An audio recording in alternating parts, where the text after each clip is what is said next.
Hello everyone, this is your host, your friend, your boy, Jet Black, the one and only, here with another exciting video. In this video, I'm going to go over the 100 specified slot cards from HunterxHunter Greed Island.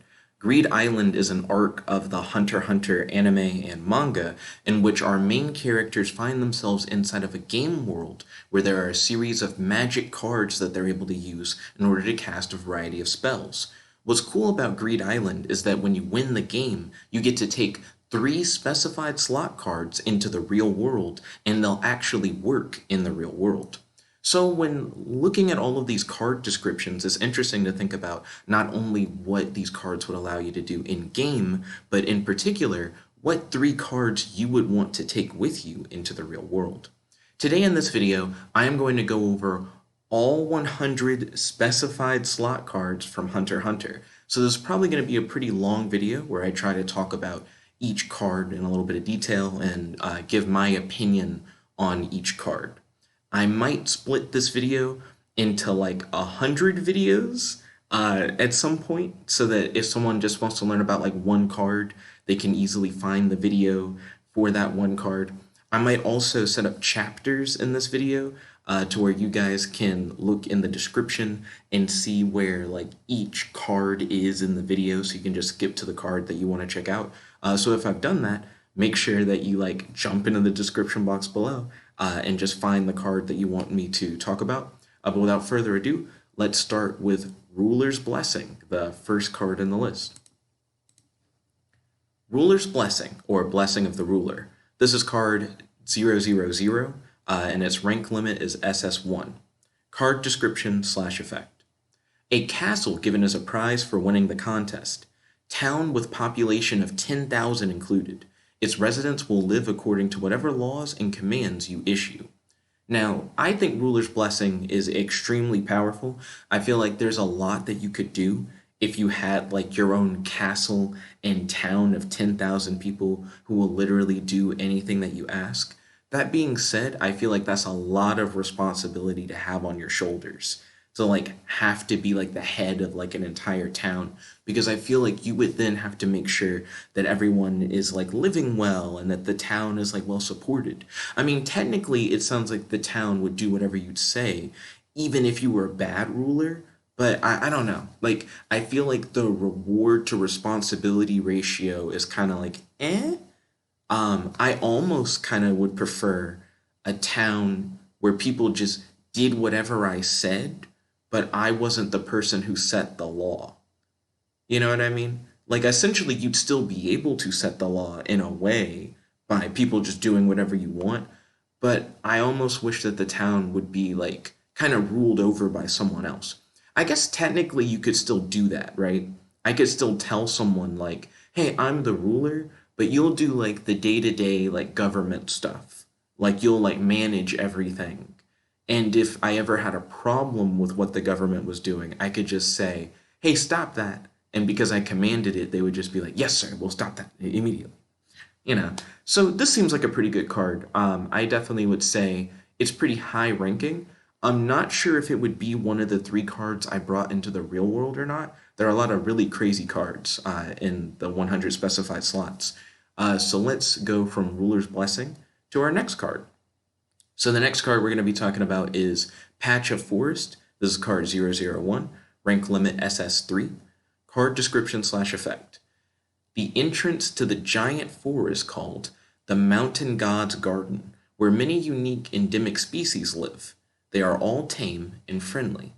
So I imagine if you brought this card into the real world, it would kind of open up like a portal to a giant forest, and you'd be able to see all these different like tame and friendly species.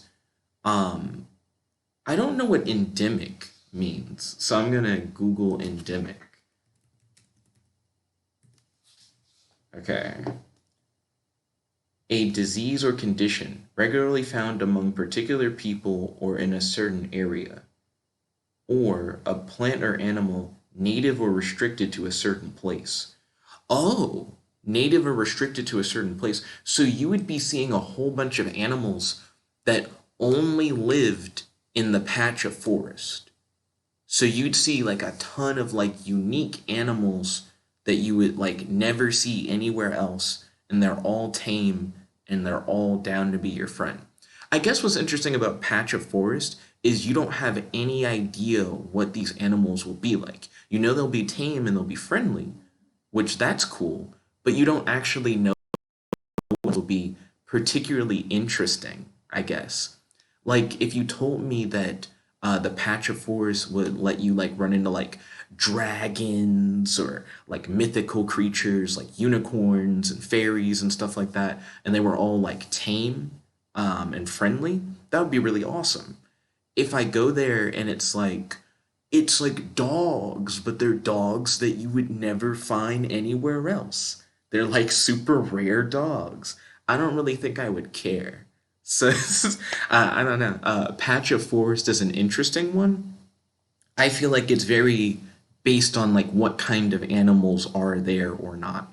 So I would argue Patch of Forest would probably be a no or a maybe for me.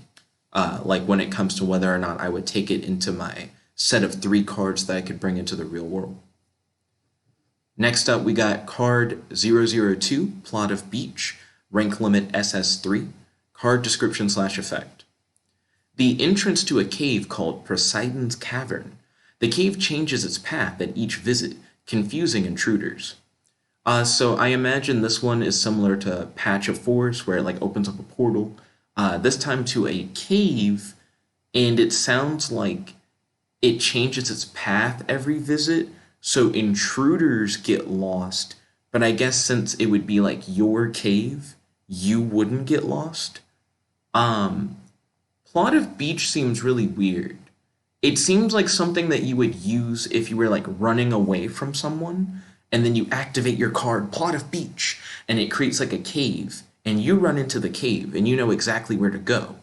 But then whoever's chasing you runs into the cave, and then they get lost. So then you run back out of the cave, and then everyone who was chasing you is just lost and stuck in the cave. So it's like a getaway kind of thing. That seems useful if you're like running away from people all the time, but there are likely better cards for trying to accomplish the same thing, which I feel like is actually going to be like a running thing for the specified slot cards. Like you'll see a card, you'll see its use, but then you'll just see another card where it's like better use. Better, like it would just be better than like the earlier thing. So I would say Plot of Beach would be a no for me. I would not want that card.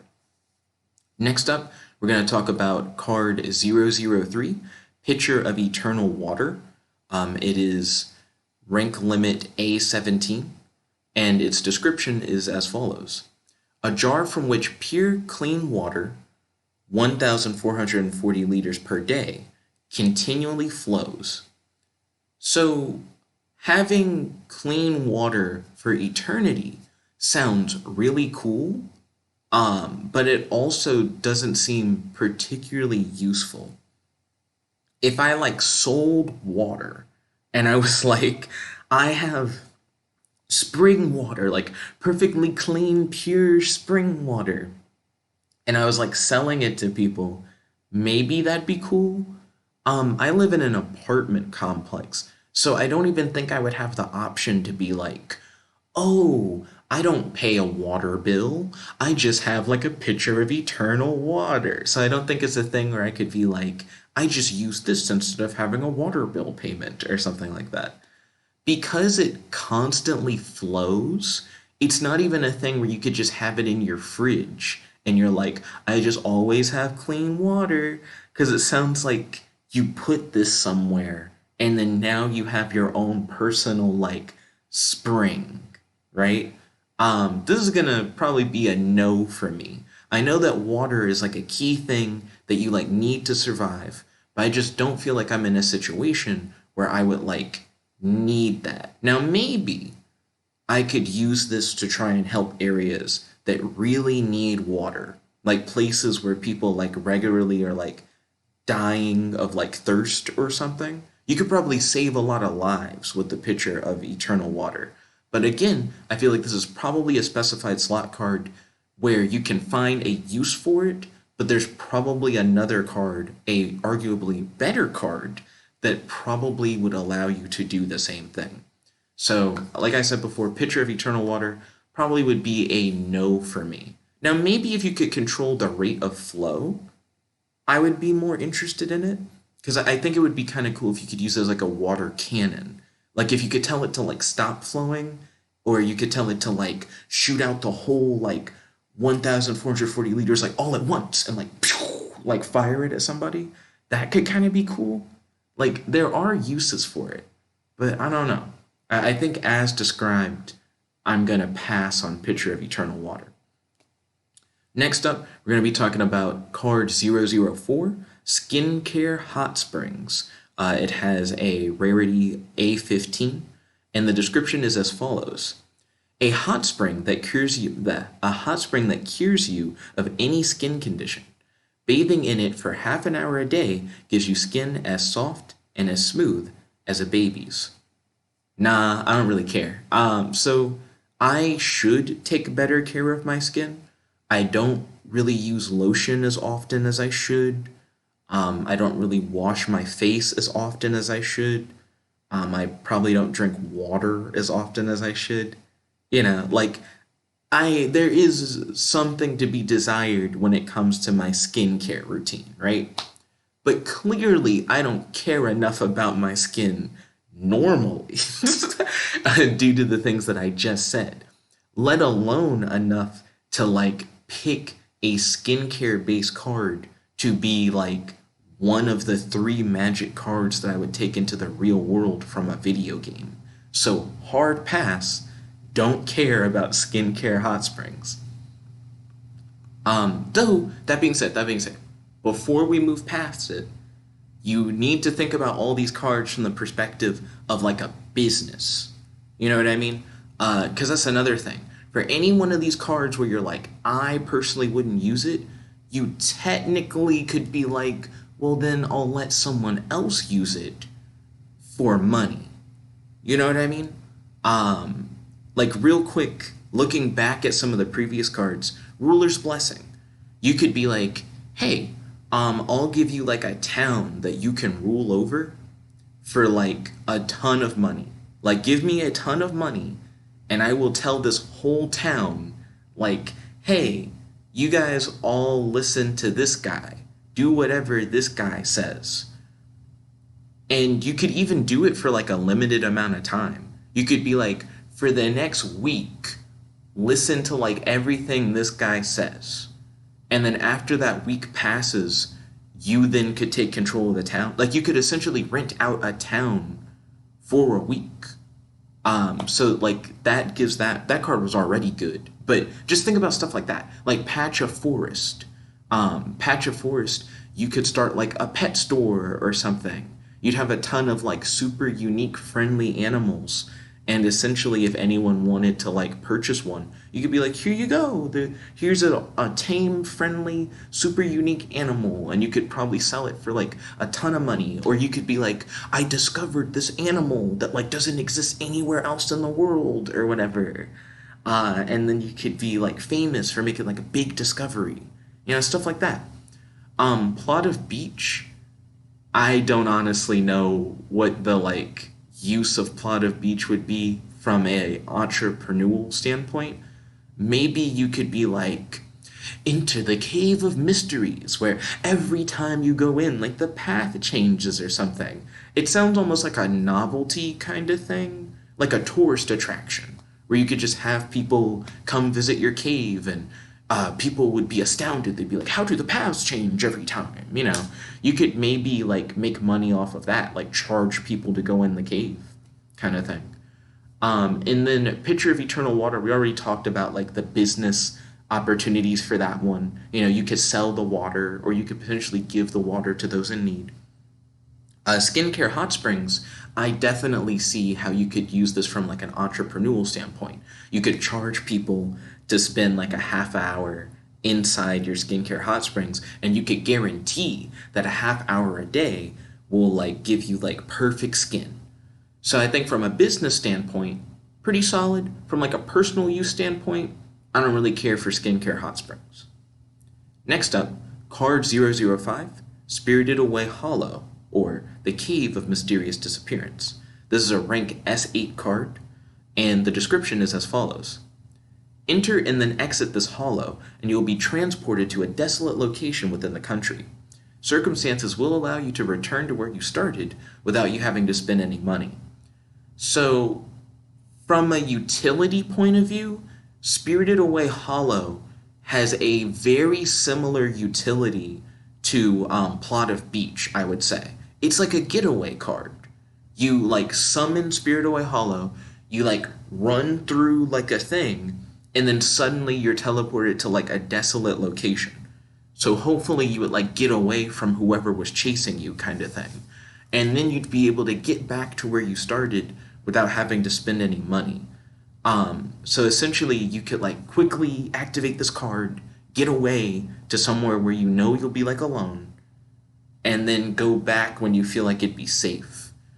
To be honest, I honestly think Strip of Beach is better than Spirited Away Hollow. Just because a random desolate location within the country doesn't seem particularly good.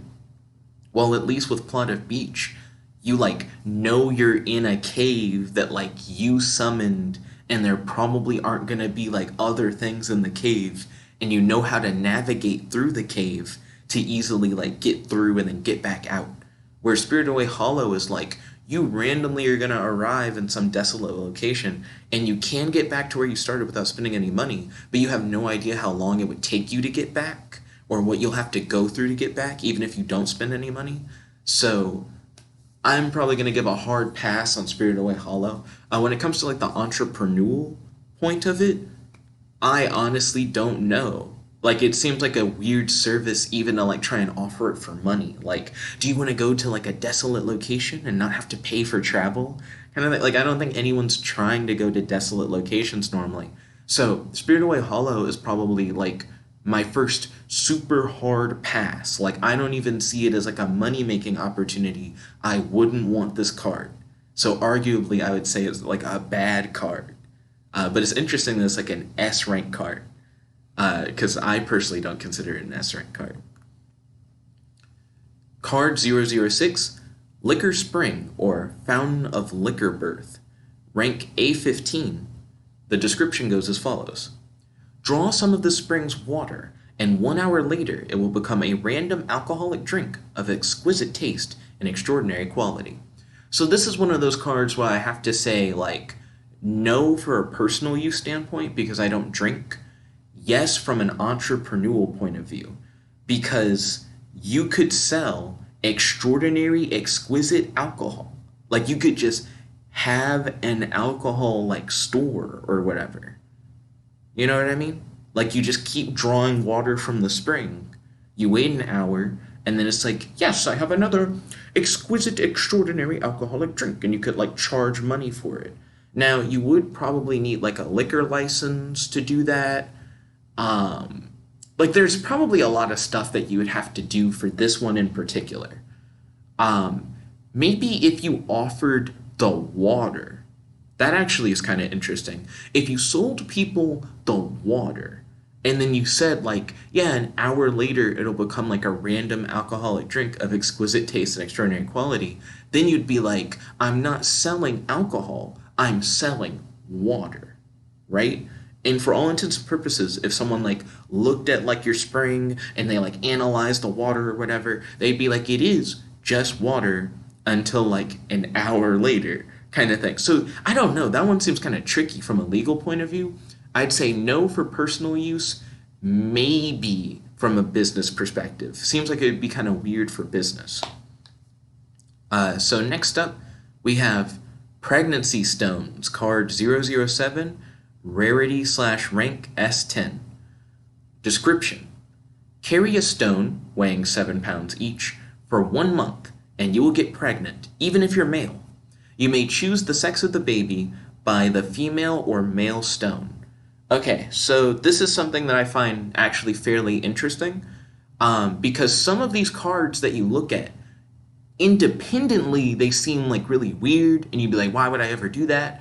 But you can kind of do combos of cards, and I'll probably do a video about this in the future, where it's like certain combinations of cards will let you do like really cool stuff. So pregnancy stones sounds weird, but I'd put it in a maybe. It depends on what other cards you pick, because you don't have to be the one to carry the stone. You could technically give the pregnancy stone to someone else and say, like, carry this for a month and you'll be pregnant, kind of thing. Which, again, that's like another like business opportunity kind of thing. You know, if you have someone who's like, oh, I really want to have a kid, but for whatever reason, I can't have a baby, then you just be like, well, I'll pay, well, I won't pay you. If you pay me so much money like a day, I'll let you like hold the stone. So you pay me money like every day, and then after a month, you'll just be pregnant, kind of thing. It'd be interesting trying to convince people that the stone works, because that one is kind of harder than a lot of the other ones, where it's almost like an instant, oh, I activate the card, and then you see what happens, kind of thing. Even the liquor spring card is something that's like easier to show, because you could be like, just wait like an hour and I can just like show you that like the water like turns into liquor. Whereas for this one, you'd have to be like, trust me, like 1 month you'll get pregnant. Like that's, you just gotta have faith that like that's how it works.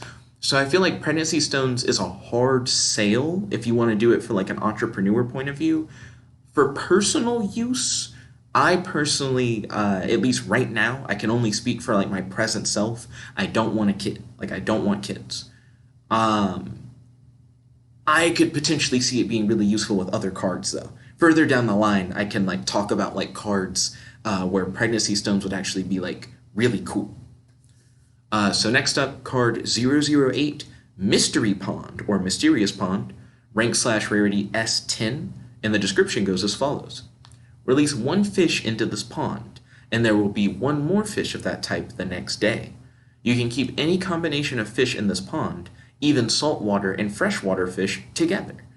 So I don't know where I would keep a pond at. This is very similar to like if you had like an eternal spring of spring water, right? That like continually flowed. Then it's like, where would you keep that? Like, where would you put something like that? So like for the mystery pond, where would I have the pond in the first place? This definitely has some benefit from like an entrepreneurial point of view. If you could get at least like one rare fish, which you could maybe find a rare fish using Patch of Forest, because there are a lot of like rare, unique animals that only exist in the, I think it's called Mountain God's Garden, that's summoned when you activate Patch of Forest. So maybe you could get a rare fish from Patch of Forest. Though, when I think of a forest, I don't think of fish. But maybe there are fish there, because we don't know what's in Patch of Forest. But maybe you could get like a rare fish from Patch of Forest, drop it into like Mystery Pond, and then the next day you'll have two rare fish, and then you could potentially like sell rare fish. You could be like, I'm the only supplier of this like ultra rare fish. You could also use Mystery Pond to help bring back like endangered species. You could use it to like multiply your earnings if you like catch a particularly like rare or expensive fish, to be like, hey, instead of just having one, I have two, and the next day I have 3 or 4 or 5. You just keep adding on more and more fish. As someone who only eats once a day, you could potentially be like, yeah, so each day I have like this like exquisite delicious fish prepared for me or whatever. And I'll never run out of fish. I have like infinite fish essentially. Um, there is utility there. I'm not going to act like there isn't. I also feel like there's a certain level of inconvenience. For me, I'm probably closer to the no category for personal use. And then I would say maybe a yes for entrepreneurial use.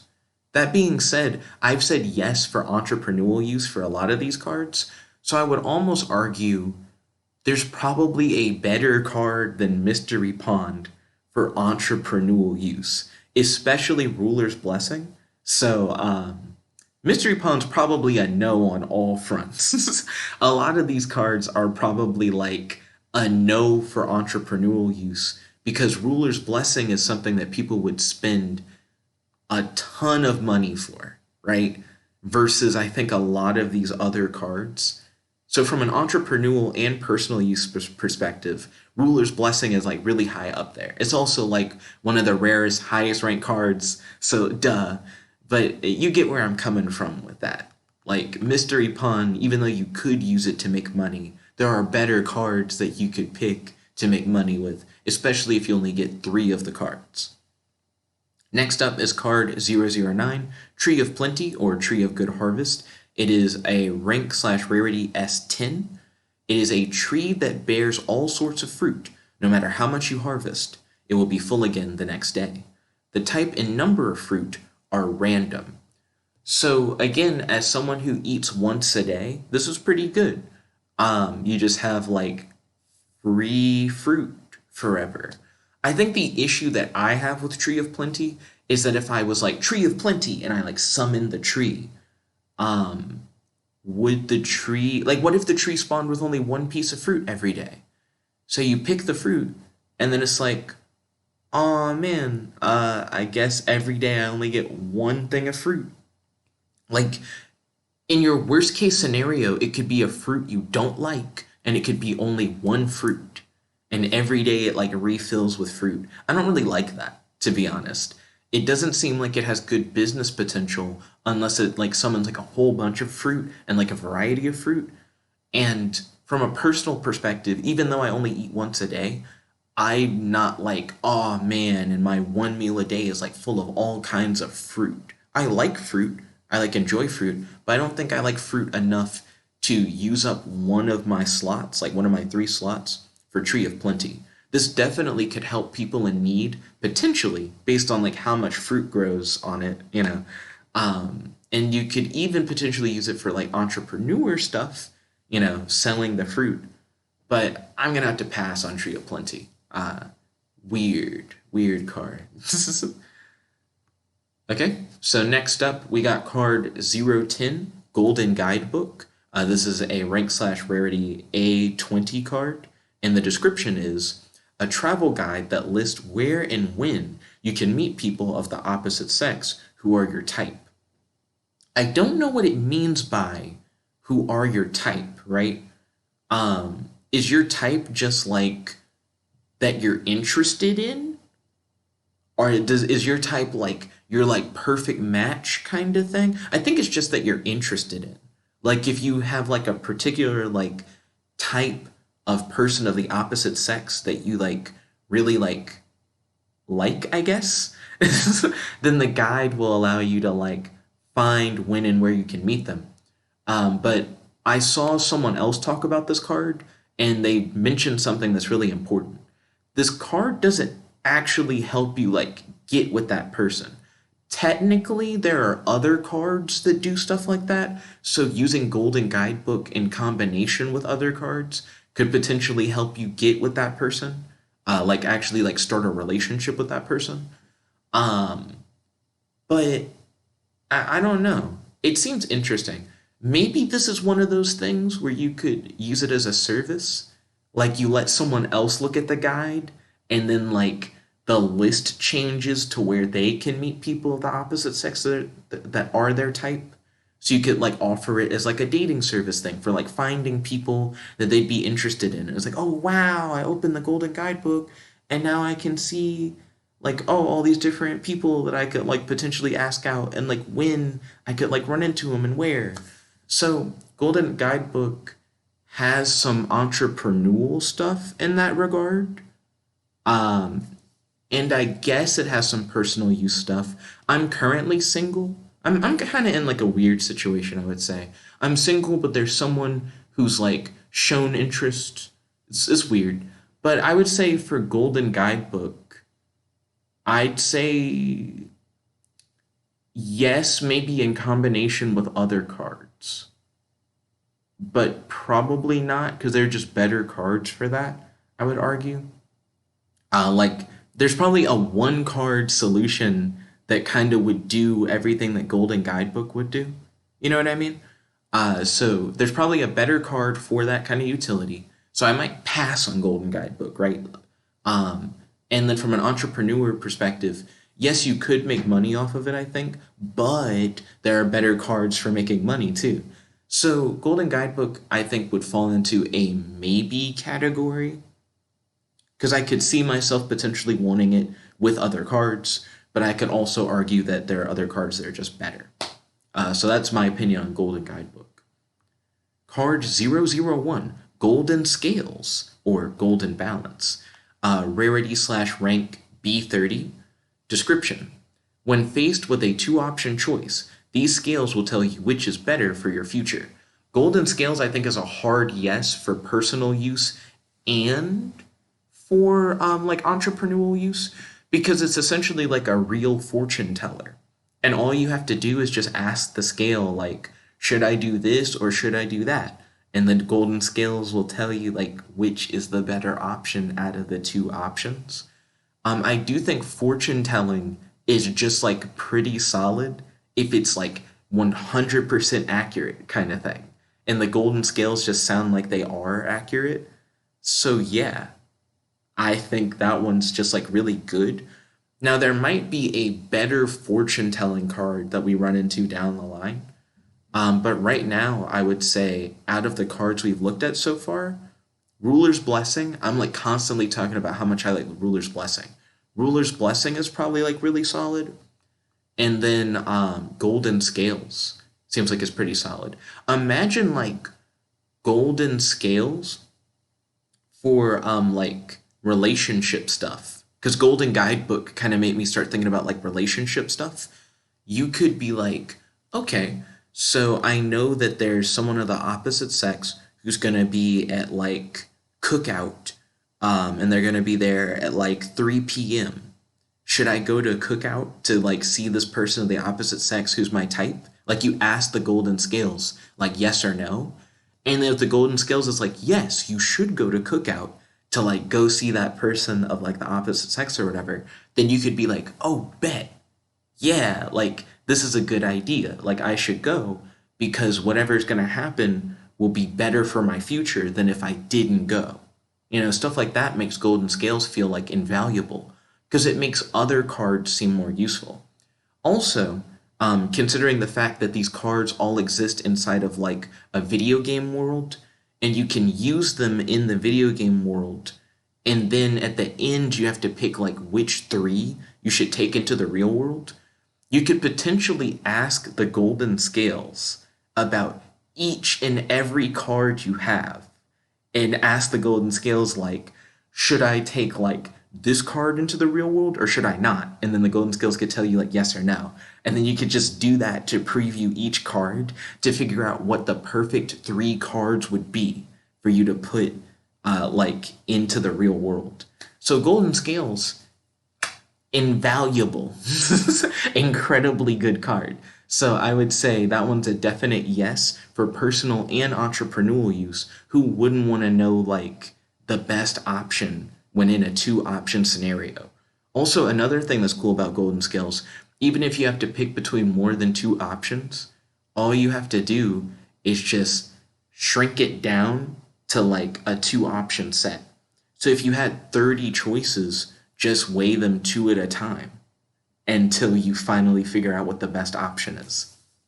Golden Scales is really good. For it to be like a B rank card, I feel like it's one of like the best ones like in the list. At least so far that we've looked at. Card 012, Golden Dictionary, rank S, rarity 10. Yeah, speaking of which, I haven't really described how the rank and rarity thing works. So of course, like S rank is like really good, particularly like rare kind of thing. I guess it's weird to say it's really good. S rank means that it's like rare, and then 10 is like the number of copies of the card that like exist at any one time, if that makes sense. So if we scroll back up to like Ruler's Blessing, a card that I really like, it's an SS rank, which means it's extremely rare, right? And there's only one of them. There's only one Ruler's Blessing card, like in the whole game kind of thing. So I believe SS is like the highest rarity, extremely hard to find within the game world. and then the number is just how many copies of the card can like exist in the world. So there you go. That's to explain the rank limit thing. I'm pretty sure that's what the rank limit thing means. I think it either means that those are all the copies that can exist in the world or all the copies that you can hold. I think it's all that exist in the world. Like, I think for Patch of Forest, it's not that you could have like 3 Patch of Forest in your book and someone else could also have like 3 Patch of Forest and they're like binder of cards or whatever. It's that they're all Patches of Forest. Like, period, I think is how it works. But anyways, let me scroll back down to where we were. I just wanted to explain that real quick because I kept saying it without like telling you guys what it meant. Anyways, card 012, Golden Dictionary, S10, description. Each day you will find a word glowing gold. You should learn those words because they will come in handy the next day. So I watched a video where someone talked about how useless Golden Dictionary is, and compared to something like Golden Scales, it does seem kind of bad. Because essentially all Golden Dictionary does is make you really like paranoid because you're going to be constantly looking around for like a word and trying to figure out what it means. You know what I mean? Like, how is this word going to be important? Like, what about this word is going to be important and like change my day and like make it like particularly like good or bad? They say the word will be useful, right? So in some way the word's going to like help you. But because it's so vague and you don't really know how it would help you, I don't think it's particularly good. I think one thing that makes like Golden Scales probably the best of these 3 golden cards is because you can immediately determine the value of like the question you ask the scales. You know what I mean?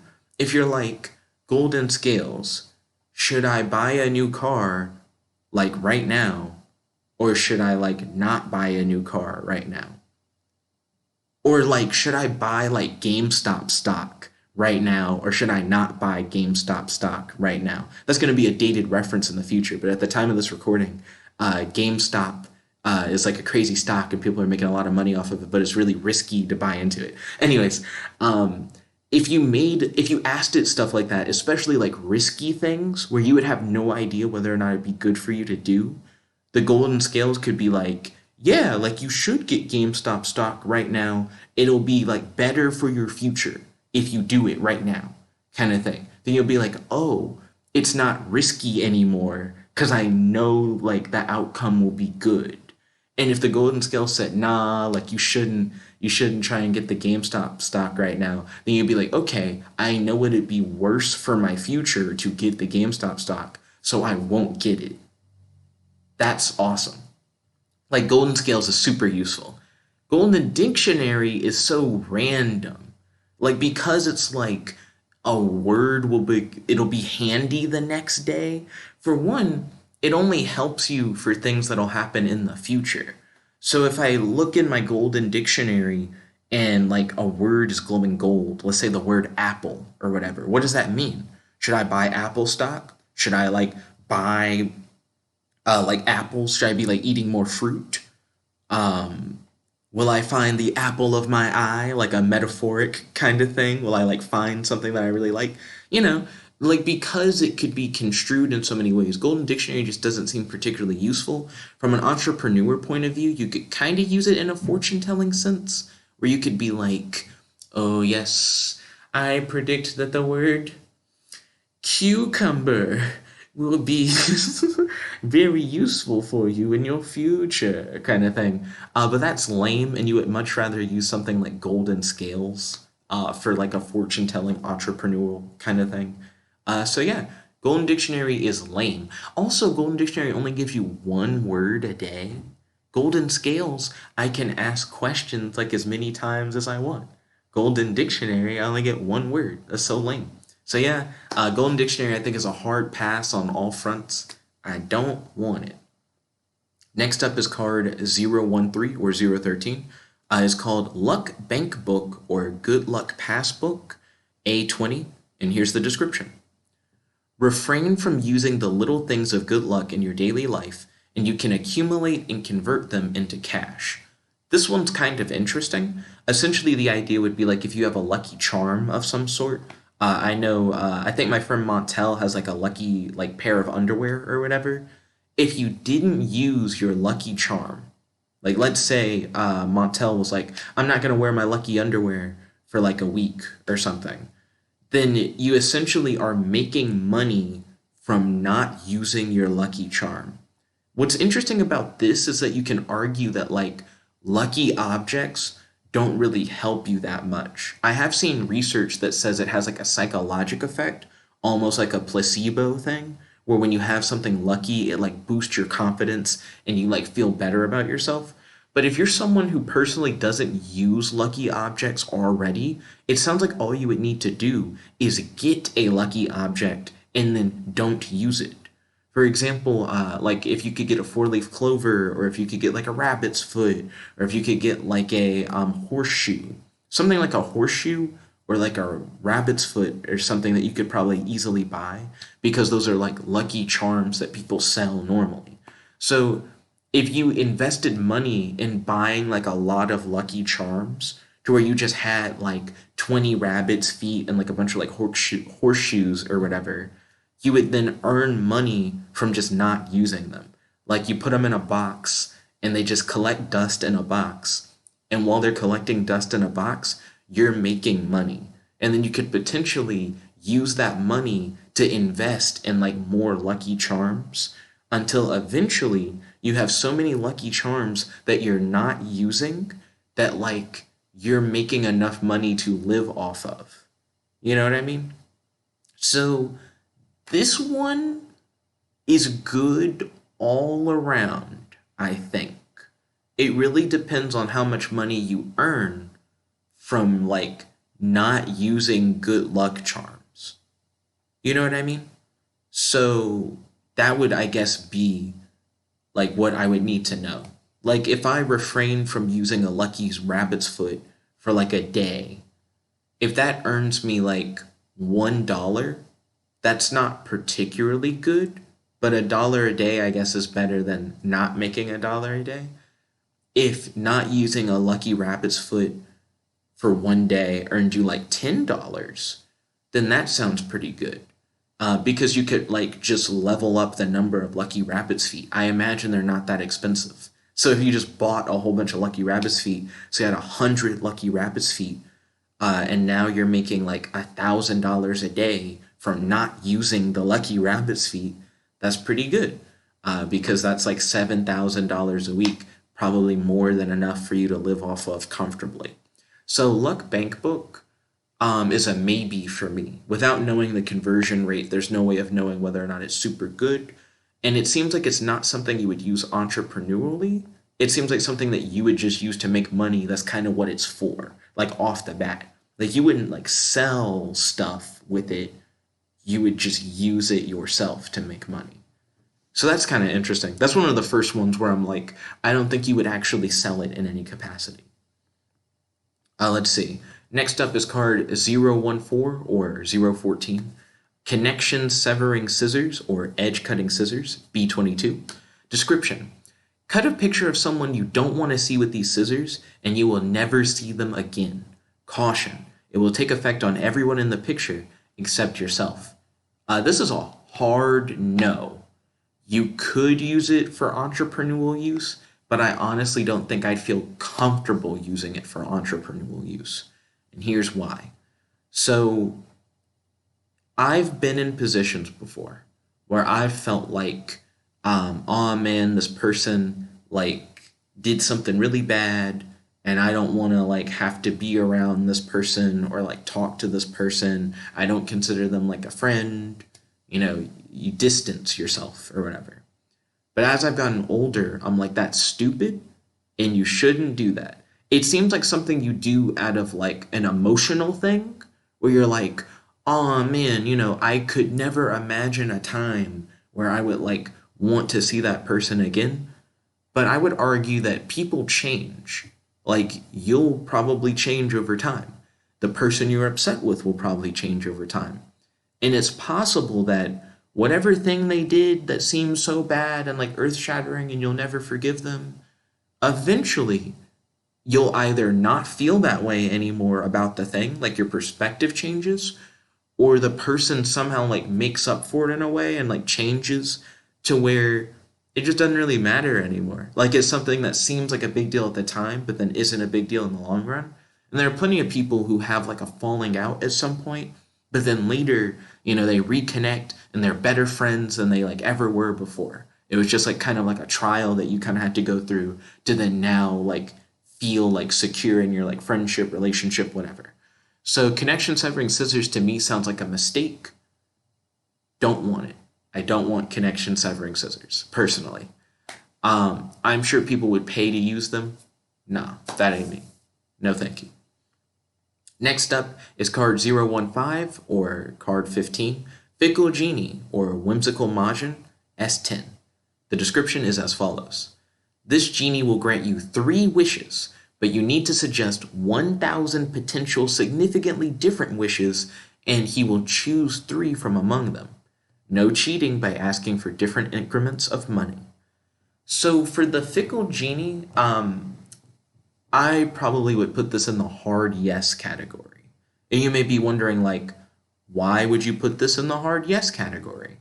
I think the reason for why I would do that is because I think if you took the time to come up with like a good set of 1,000 wishes, that you could essentially benefit heavily from having like 3 wishes. You know what I mean? Like if you made a list of 1,000 banger wishes, like every one of them is good and could potentially like set you up for life, then I think Fickle Genie is like a win. I'm just saying. So I would say you could use a card like Golden Scales or something and essentially come up with wish ideas in pairs. And then you could say, which of these wishes would be like better for my future if they were like to come true? And then the golden scales could balance out like which of the wishes were better. So you could try and like come up with a lot of good wishes and then narrow them down to like the best wishes kind of thing. And then give the whole list to the Fickle Genie. And then you'll have like no bad wishes potentially. I think it would probably take a lot of work thinking of like the 1,000 good wishes or whatever. But I think at the end of the day, worth it. Like I think it's totally worth it. So Fickle Genie, Golden Scales, and Ruler's Blessing are probably my 3 favorite so far. Like if these were all the cards that you could pick from, like these first 15, I would pick like those 3, like no contest. Next up is card 016 or card 16, Fairy King's Advice or Advice Fairy King S6. Description goes as follows. The Fairy King offers you gentle, apt advice on what you lack or what you should fix. The annoying thing is he appears when he wants to. So that's the thing I don't like about Fairy King's Advice. I would probably pass on Fairy King's Advice. I'm not even sure if you could use it from an entrepreneurial point of view. Because the issue that I would have with Fairy King's Advice is that it just kind of appears when it wants to. So I couldn't even like charge someone money. Like, hey, I got like a fairy and it'll tell you like the advice that you need and like an apt advice that you need in a gentle way. Because I feel like a lot of people would like good advice that's given to you in a non-harsh manner. I think the issue is that because it's random, like you don't know when you're going to get the advice, sometimes you'll feel like you need the Fairy King and the Fairy King won't appear. And I think the fact that it's like an unreliable card sucks. So no thank you. Also, if you want advice, you would just use Golden Scales. Golden Scales seems like it's really good at giving you advice, especially if you're just picking between like 2 options. Next up, card 017 or card 17, Angel's Breath SS3. She cures 1 person of all wounds and ills, restoring them to perfect health. She will only appear once. Angel's Breath is a card that you could use for entrepreneurial use, most definitely, right? Like you could sell this to someone who's like dying of like a terminal like illness or something like that, or someone who was like severely like wounded or disabled by like some kind of accident, and it would essentially like fix them right up. That being said, you probably shouldn't. You should add in like the kindness of your heart. Just want to like save somebody's life. Angel's Breath also has a lot of like personal use applications. You could give this to a friend and say, hey, if I'm like bedridden at some point, I'm like pretty much on the verge of death, activate this card and like save my life kind of thing. I've like seen one of my friends like die before. Like I've like seen someone die. And something like Angel's Breath, like no hesitation, I think you would just use it. You know what I mean? Like if you're watching someone like die, it would just go off. So it seems like something where it's like, well, you should just pick Angel's Breath, right? Why wouldn't you pick Angel's Breath versus like those other cards? Like I feel like Angel's Breath should be a yes, right? But now we're at the point where I've like picked 3, so I have to weigh it against the 3 that I picked. So like, is Angel's Breath something that you can only use once better than something like Golden Scales, which you could literally use all the time to make sure that you're like creating like the best future for yourself? Is Angel's Breath better than like Ruler's Blessing, where essentially you have control over like an entire town, where you can essentially like create your own society that works based off of the laws and commands that you decide? And is Angel's Breath better than the Genie? And I think the Genie is where I'm like, Angel's Breath is lacking. Now you may be like, so how is Angel's Breath lacking compared to the Genie? There are a lot of really good superpowers that exist, where if you had like a certain superpower, you could just like change your life and like the lives of like everyone else on Earth. And if you made your list of like 1,000 wishes to the Genie, all like, I wish I had this superpower, I wish I had this superpower, I wish I had this superpower, right? I could see there being a ton of powers that would more or less all let you do what Angel's Breath does, but you could do them as many times as you wanted. So,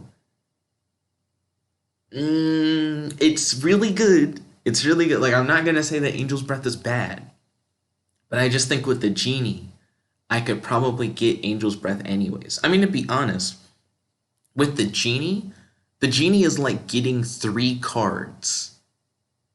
Actually, yeah, that straight up is kind of what the Genie's like. The Genie is like getting 3 cards, but out of a set of 1,000 cards, and you can make up what the cards are.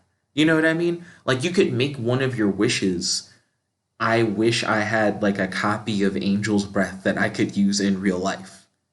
And it could just be like, well, now I could potentially get that and 2 other things, right? But you also could just be like, I wish I had the power to cure one person of all wounds and ills, restoring them to perfect health. Or you could even be like, I wish I had the power to cure anyone of all their wounds and ills, restoring them to perfect health, and I can use it as many times as I want. And it would just be better than Angel's Breath kind of thing.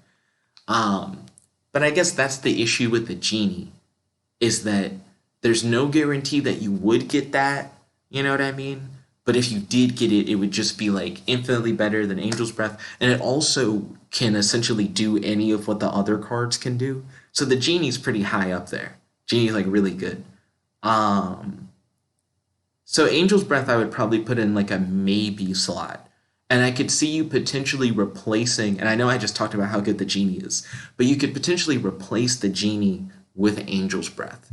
Because it would be a thing where it's like, the Genie is kind of a risk. There's no way of knowing what 3 wishes the Genie will make. And if you don't know what 3 wishes will be granted by the Genie, then at least with Angel's Breath, you confirmed can save at least one person's life, instead of betting that maybe you might be able to do so. So for Angel's Breath, hard maybe for me. And it definitely has entrepreneurial use, like priceless entrepreneurial use. But you probably shouldn't use it for that purpose. I feel like you would regret it.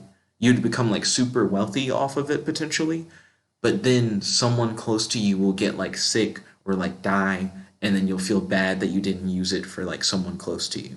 You'd probably rather use it for someone close to you than for yourself anyways, to be honest. Because if your friend saved your life with Angel's Breath and then like a friend or a loved one got sick, you would feel like you made a selfish choice by using it on yourself. Anyways, next card, card 018 or card 18, Imp's Wink or Wink of This Devil. Card A18 in terms of like your rank limit. And the description is, you will experience the most amazing ecstasy when she winks at you. She can appear multiple times. Be warned, it can get addictive. So essentially you like summon like an imp that winks at you and it gives you like amazing ecstasy. And they say that she can appear multiple times. So I guess they're saying you can use the card like over and over again.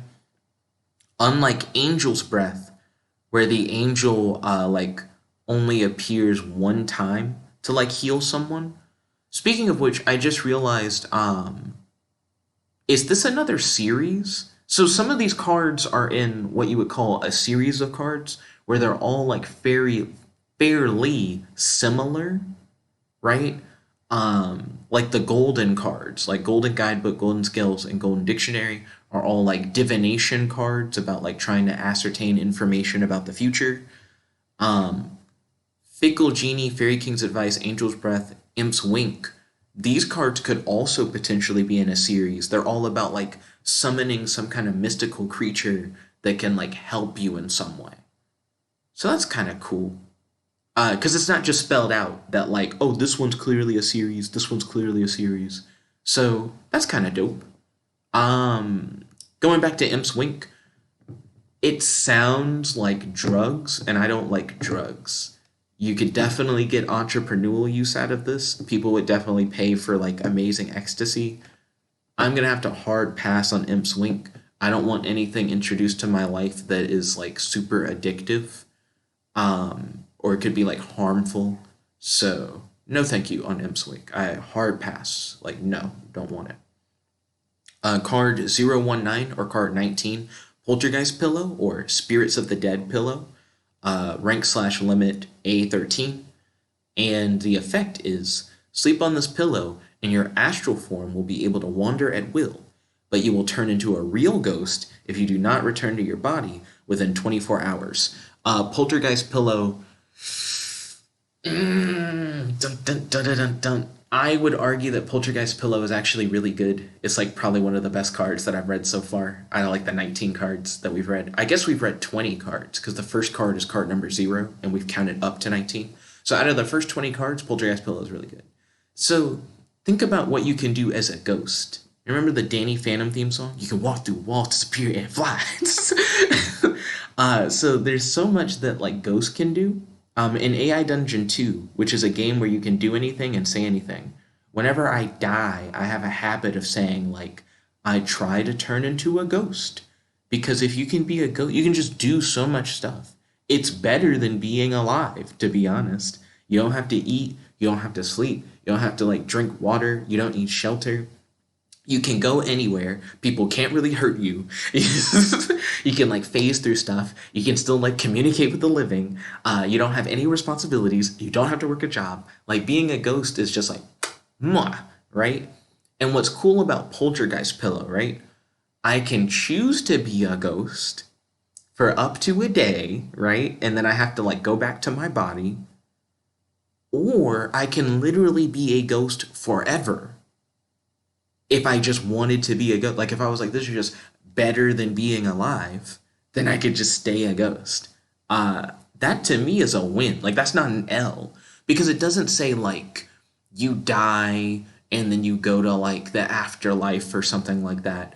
It's like essentially you astral project and you just are a ghost right then, but you're like a temporary ghost. Or if you do it for longer than a day, you're a forever ghost. Still good. There's no negative option there. Being a ghost is just awesome. So, in regards to that, right? Poltergeist Pillow, that's pretty solid. Um, Remember when I mentioned that Fickle Genie is good because it potentially can just give you three superpowers? Because all you have to do is make all 1,000 of your wishes, I wish I had like X superpower or whatever. Poltergeist Pillow automatically gives you like flight, intangibility, invisibility, the ability to like manipulate objects like as a ghost, like essentially immortality because ghosts never die, so it's not you're already dead more or less.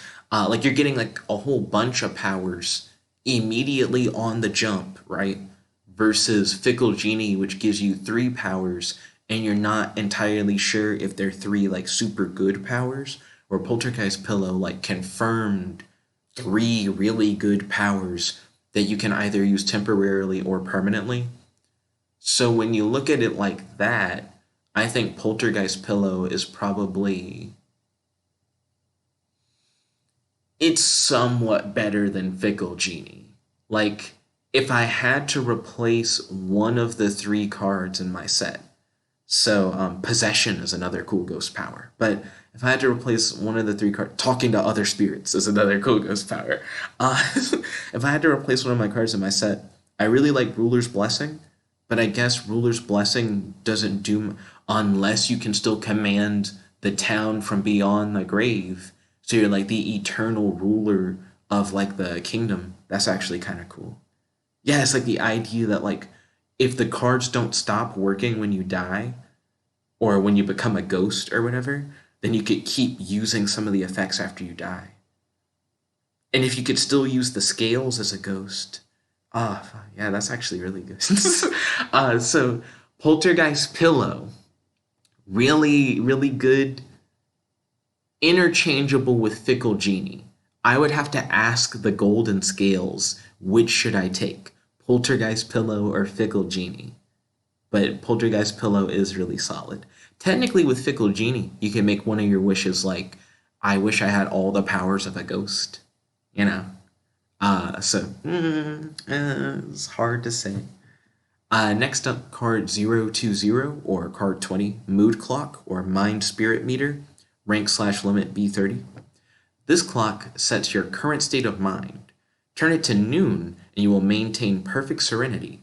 Thus, you can adjust your emotions according to the situation. Mood clock is interesting. For one, definite entrepreneurial use. A lot of people would essentially consider this like a therapy thing. You know, if you just want like peace of mind, you could always just set the clock to noon. Just be like, yes, like I always feel like really good. I feel like mood clock gives you a nice like quality of life change. Excuse me, where you're always serene and you always feel good. So, yeah, I like mood clock. I'd hit up mood clock as like a maybe, I guess. And yes for like entrepreneurial use kind of thing. Now you may be like, it gives you like perfect peace of mind, Jet. Why wouldn't you just go with like mood clock? Like isn't mood clock like one of the best ones for just having like a high quality of life? Um, I don't know. I kind of like having like a shifting emotional state, right? Sometimes you do want to feel bad. I know that sounds like contradictory, but this is kind of the moral lesson that's taught by the movie Inside Out or whatever. That sometimes your like lowest moments are in a way like your best because they help you grow as a person. So if you had a mood clock, you likely always set it to noon or always set it to like your best possible mood. But then it takes away like those experiences that help better shape your life. So mood clock is like probably a no for a similar reason why like Imp's Wink is like a no. It's not that it doesn't feel good. It's just that it's like you're manipulating how you feel in order to like attain, you know, a false positive, I guess. And I don't really like that. So mood clock is a no for me. I changed it from a maybe to a no. Okay, card number 21 or 021, X-ray goggles or skeleton spectacles, rank limit B27. You can see through things. An adjustment dial allows you to set the X-ray depth. The only thing it cannot see through is a pack of spell cards from Macedora. Macedora is a location inside the game that lets you like buy spell cards in packs. So it's essentially like you can't cheat and use it to find like a pack that has like a super rare card or something like that. Um, I would say for the X-ray goggles that it straight up is a superpower, and superpowers can be really useful. But I don't know why I would pick X-ray goggles over the Poltergeist pillow, right? Both can be used entrepreneurially, where you're like, hey, I'll let you like rent this item for you to use, and I'll like let you use powers. But if I wanted to see through something, I could use the poltergeist pillow to turn into a ghost and then like phase through whatever it is that's like preventing me from like seeing something and then see the thing that I wanted to see by like phasing. Um, Now that being said, for poltergeist pillow, you entered your ghost form or whatever. With the X-ray goggles, you could casually be like walking around with goggles. You'd be like, it's a fashion statement or whatever, and then just be able to like X-ray vision your way around. It has its uses, but I don't know. I think I'd rather just do the phase approach to seeing through things as a ghost than the X-ray approach of seeing through things with like the goggles. So I'm gonna have to say no to the X-ray goggles. Poltergeist pillow is just better, and Fickle Genie could give you the ability of X-ray vision. So I can't go for that. No. Okay, next up is card 022 or card 22, Toraemon, with a rank limit of A22. A beast on the verge of extinction. It has a habit of stuffing things in its four-dimensional pocket. You never know what kind of treasures it could have picked up. So Toraemon, I think, is really weird. You get essentially a pet, like a Pokemon-looking pet. Like, let's look at Toraemon. Oh, it's like a big cat. Like a big cat that walks like a person. But it has like a pouch like a kangaroo. I don't like that. I don't know. It doesn't say that like the beast can talk or that the beast is friendly. And it also sounds like if you had Toraemon, it would steal stuff from you and put it in a fourth dimensional pocket. I get that maybe you could like get a Toraemon and reach into its pouch and like find like awesome treasure, but you could also reach in and grab like a rat or something. Like who knows what like it would put in his pocket. So it sounds like a gamble kind of thing. I would say no. I don't think it has a lot of use. You could use it entrepreneurially and have it literally be like gambling, like people pay me like $1,000 and you can reach into Toremon's pocket and whatever you pull out of the pocket you can keep. So it's like a grab bag kind of thing where you don't know what you'll get, but you might get something good. Um, but yeah, I would say no for me, but you could potentially start a business model on it.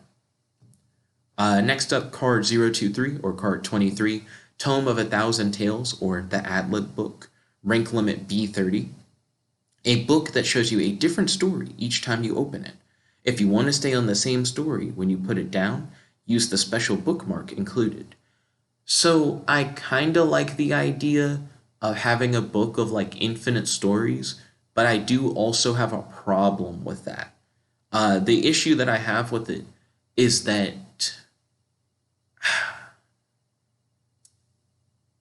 okay, so there's no guarantee that all the stories will be good. Technically, you could use this to become like an incredible author, right? Because what you could do is transcribe like stories from the book, and essentially you'd be like, yeah, this is like a book that I wrote. I like wrote a book. I took it straight out of the Tome of a Thousand Tales, but I'm the only one who has that tome, kind of thing. There's no guarantee that it's like an original story. You could open the Tome of a Thousand Tales and it could be like Harry Potter and the Sorcerer's Stone. There's also no way of knowing if like the story. Um, I forgot what I was gonna say. I was gonna say there's no way of knowing it's an original story, and there's no way of knowing that it's good. Like if it's good. Um, I don't know. That one's kind of weird. I would just say no for the Tome of a Thousand Tales. It sounds like a cool novelty item, I guess, but I personally don't care that much about it. So I'll pass on that. There are uses for it for sure. Like if you're going on a trip and you want to like read a book in the hotel, but you don't know necessarily like what book you want to read, you could keep opening the Tome of a Thousand Tales until you open it up to like a book that you're like, oh, this is perfect. This is like exactly what I wanted to read. But because you can't set what like the book's gonna be about before you open it, and it's just kind of random, then I don't really care. I'd rather not hit up that book personally. Next up is number 024 or card 24, Hypothetical TV or TV Moshimo. Rank limit A20. Input a hypothetical situation with the included remote, and this TV will show you a 30-hour documentary of the possibilities, and you are able to record the TV. Yes, this is pretty good. This is pretty good. I feel like this could be fairly informative and entertaining. It kind of reminds me of Golden Scales in a way, because Golden Scales, you hit it up with like a, should I do like this or that? Would it be better or worse for my future? But Golden Scales is kind of vague. You know what I mean? Like it doesn't really tell you why it's better for your future or like why it'd be worse for your future. It just lets you know like yes it will be like better or no it won't be better, right? If you combine hypothetical TV and golden scales, then you could say hypothetically, what would happen if I like bought GameStop stock today? And then the TV could then say like, so here's like a full documentary on like what could potentially happen if you bought like GameStop stock. And you could like see like why it would be like better or worse for you in the future by watching the documentary, right? That being said, you probably would want to use the hypothetical TV for like long-term future stuff. Like what would happen if like I and like person number X like got together kind of thing. Even if the golden scale said like it'd be better for your future if you like went out with like X person, like you went on a date, the hypothetical TV could actually tell you more about the possibilities of what could happen if you two went on a date. And you could see like why it was better for your future. I really like having the additional context for the fortune telling because hypothetical TV by itself doesn't actually tell you whether or not something would be better for your future. It shows you possibilities, but there's no guarantee that any of those possibilities will happen. Where Golden Scales is guaranteeing you picking this option versus the other option is better for your future than whatever the alternative is. And for hard yes or no questions, like should I do this or should I not do this, the Golden Scales are really good for like definitively telling you if it's like better for your future.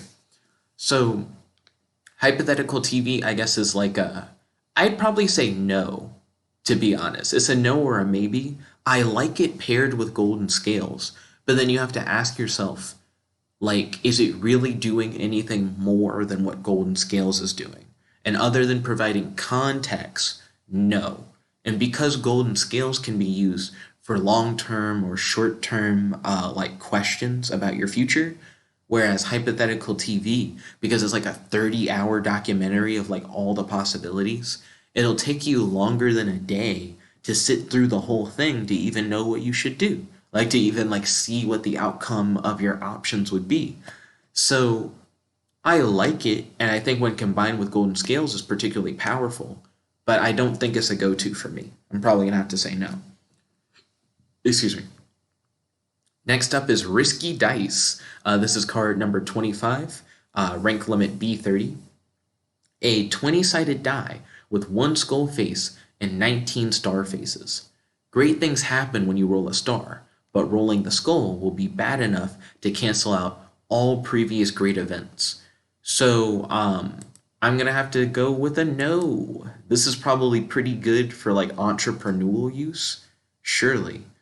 But if you've ever played like a tabletop role-playing game that uses like a D20 system, like a 20-sided die, a lot of them have a critical failure where if you roll a 1, something bad can happen.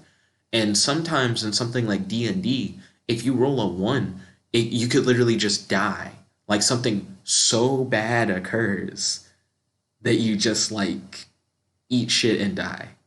So I think if it works similarly for like risky dice, and every time you roll it, you're like, oh yes, now great things are going to occur.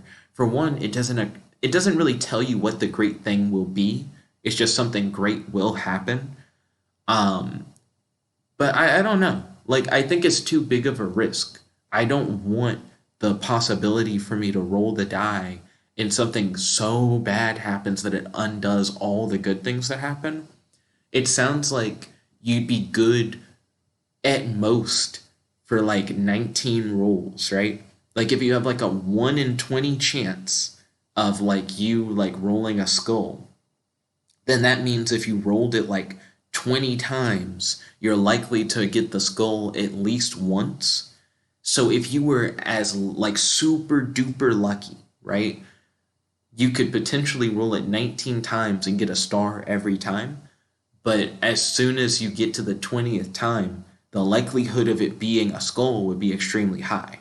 I mean, to be honest, that's not really how probability works. Like after you roll a star, like your odds change after like each result kind of, I guess. It's weird to think about because it's like the odds of rolling a skull on one roll are 1 in 20. But then if you do like two rolls and the first time you rolled a star, I think it does change your odds. I may be misinterpreting it. I'm not a good math person. I normally like to make programs that do my math for me. So risky dice, I would just say no. I just don't like it, even though the odds are very greatly in your favor. 19 options are great, and then one is like incredibly terrible. But I think the weight of that like one terrible one is too good.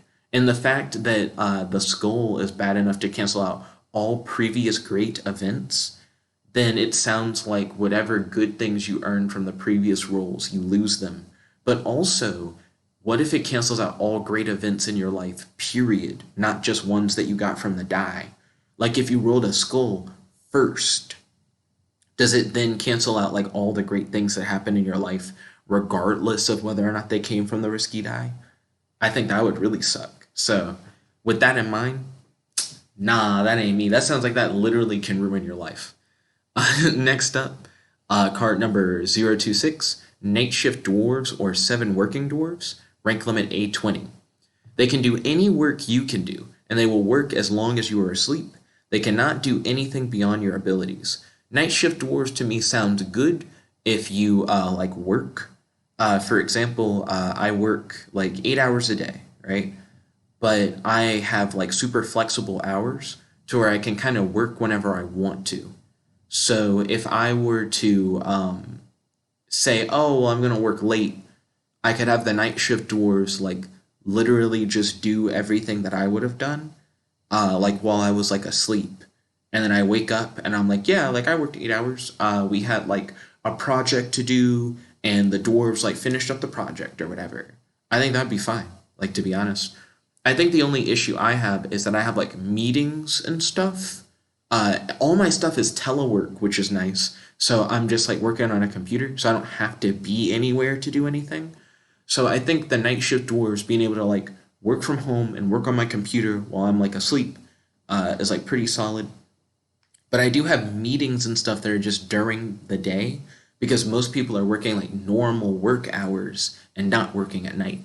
So it might be a thing where the night shift dwarves work on like programming projects and stuff like that, like deliverables. And because they can do any work that I can do, as long as it's something I'm capable of, the dwarves should be able to like finish it off. You know what I mean? And then I'll just attend meetings and it'll be like, hey, Jet, did you like finish like the program project you were supposed to do? And it's like, yeah, I worked on it like last night or whatever. Like, here you go. I think that would be pretty dope. So night shift dwarves seem cool from that perspective. But if you have a card like Ruler's Blessing, where it's like, oh, I have like a whole town of like 10,000 people and they do whatever I want, you probably will never work again. You probably just don't need to work. Like when you think about all these cards and you're like, oh, but from an entrepreneurial point of view, you could make like a ton of money. If you're like the ruler of a town and everybody does whatever you want, you can just command the town. Then you can just command the town, right? So I don't think you would like need seven working dwarves that like help you out and they can do like any job. So that would probably be a no for me on the night shift dwarves, but they're definitely useful, especially if you could like have other people use them if you didn't want to use them, kind of thing. And they essentially like pay you for like your workers that you have. I mean, the night shift dwarves also seem to balance on like slavery, which is kind of weird. So I don't really like that either. So yeah, let's move past night shift dwarves onto card 027 or card 27. Book of VIP passes or face path tickets. Rank limit B25. You can go anywhere with these passes and you have a book of 1,000 passes. So this is pretty cool. Essentially, you can access any location, anywhere you'd want to go. You can go for just for free. It sounds like actually. Hold on, yeah. Do I have to pay admission, or can I just get in? Like if I wanted to go to like a concert, could I be like pass, and then it's like, oh, welcome, welcome. Oh yes, you're welcome. Go right in. Go right into the concert, front row seat or whatever. If I want to get onto like a plane, do I need a ticket, or can I be like, book a VIP passes? Let me get on this flight. I'm gonna like go somewhere, and it's like, oh, welcome, welcome. You'll be in the VIP section of the plane. Oh yes, like I think that's actually like really interesting. I suppose like access to anywhere, and you could probably use that to do a lot. I still would probably prefer Poltergeist Pillow over Book of VIP passes. Because if I wanted to go somewhere and it's like I can go anywhere and no one can stop me, I could just be a ghost. I could just, as a ghost, just go to any like event or like location and potentially like find some way to communicate with the people there. Or if I just want to like watch or enjoy something, I could, and it'd be fine. So if I want to get in somewhere, I'll just be a ghost. So I don't really need a book of VIP passes. And if there are any events happening in like the town that I have, like, since you have ruler's blessing and you're like ruling over a town, I can probably just go to any event that's there anyways, right? So yeah, don't really care about book of VIP passes. I'll pass. I'll pass on the passes. And definitely that could be used for entrepreneurial use. People would love to have face path tickets where, hey, I'm able to go to like any event or whatever. That's like the perfect gift for a lot of people. Here's a pass, go anywhere you want, kind of thing. But yeah, nah, I'm good. Skipping out on that. Card number 28, Capricious Remote, or Capricious Remote? I think it's Capricious Remote. Rank limit B27, a remote control to manipulate 10 emotions someone feels towards someone else on an intensity scale of 1 to 10. You cannot control how people feel towards you. Definitely has its applications. You could help stop like fights and conflicts between like different like groups of people, especially between like different individuals. But you can't use it for how people feel about you. That sounds pretty okay. Definitely has its uses. Still probably a no. Like, I don't know. It seems like it would be very useful from an entrepreneurial point of view because you can't use it on yourself. But if someone was like, hey, me and my friend like got in an argument or whatever, and I just want us to be like friends again, I could be like, okay, cool. Swoop, swoop. Now you guys are both like friends again. Dun da da da. Pay me. It seems weird to manipulate people's emotions like that and to like control people and force them to do stuff. So I'll pass on Capricious Remote. And I know it's weird for me to say that because I already would be manipulating people with Ruler's Blessing, but I digress. I pass. No thank you. Next up, we got card number 29, Pre-Order Vouchers or Forced Reservation Tickets, rank limit A20. Write the name of any commercially available product on a voucher, and you'll be guaranteed to get it regardless of its scarcity. You still have to pay. You get a book of 1,000. I've heard the PlayStation 5 has been very difficult to get your hands on. There have been a lot of scalpers out there. So Pre-Order Vouchers sounds kinda nice. You know what I mean? That being said, I can't go for that. No, there's no reason for me to really like want to go out of my way to buy something super scarce like that. Especially if you have something like Ruler's Blessing. I just imagine with Ruler's Blessing, right? You have a fully operational town full of people that can kind of just do stuff for you. So if I ever like needed something, I could probably get the people in town to just help me acquire the thing. You know what I mean? Now, technically, if the town needed something, right, and they were like, we need something that's like super scarce, it's really hard to get, the pre-order vouchers could help the town purchase something that they otherwise wouldn't be able to get a hold of. So that's helpful for sure. And these vouchers are definitely sellable. Oh my gosh. People are paying like out the wazoo for like the opportunity to like get a PlayStation 5. And this is like the kind of thing that you could do. Like you could be like, hey, this will guarantee that you have the ability to get one even though it's super scarce kind of thing, or any like super rare commercially available item. So yeah, cool. Like it's interesting. I think it'd be even better if you got it for free though. I'm gonna pass, but I definitely see like the entrepreneurial use of it. I even see what use you could get from it with Ruler's Blessing to help get things for your town. Still, nah, that ain't me, fam. Next up, card number 30, or card 030. Favor Cushion or Connection Cushion. It has a rank limit of B21. Seat someone on this cushion, and he will do one thing for you, so long as it is within his capabilities. This card is really interesting. Very gender specific. He will do one thing for you so long as it is within his capabilities. If it's not actually trying to be gender specific and you can use it on like anyone, pretty good. It's another one of those weird like manipulation things where it's like, oh, you're like controlling a person. Again, with Ruler's Blessing, you control a town of 10,000 people. I'm sure someone in the town can likely help you with whatever it is you're trying to do, and you don't have to sit them down on a cushion or whatever. So I think when it comes to like manipulation cards, excuse me, you probably just want to go with Ruler's Blessing.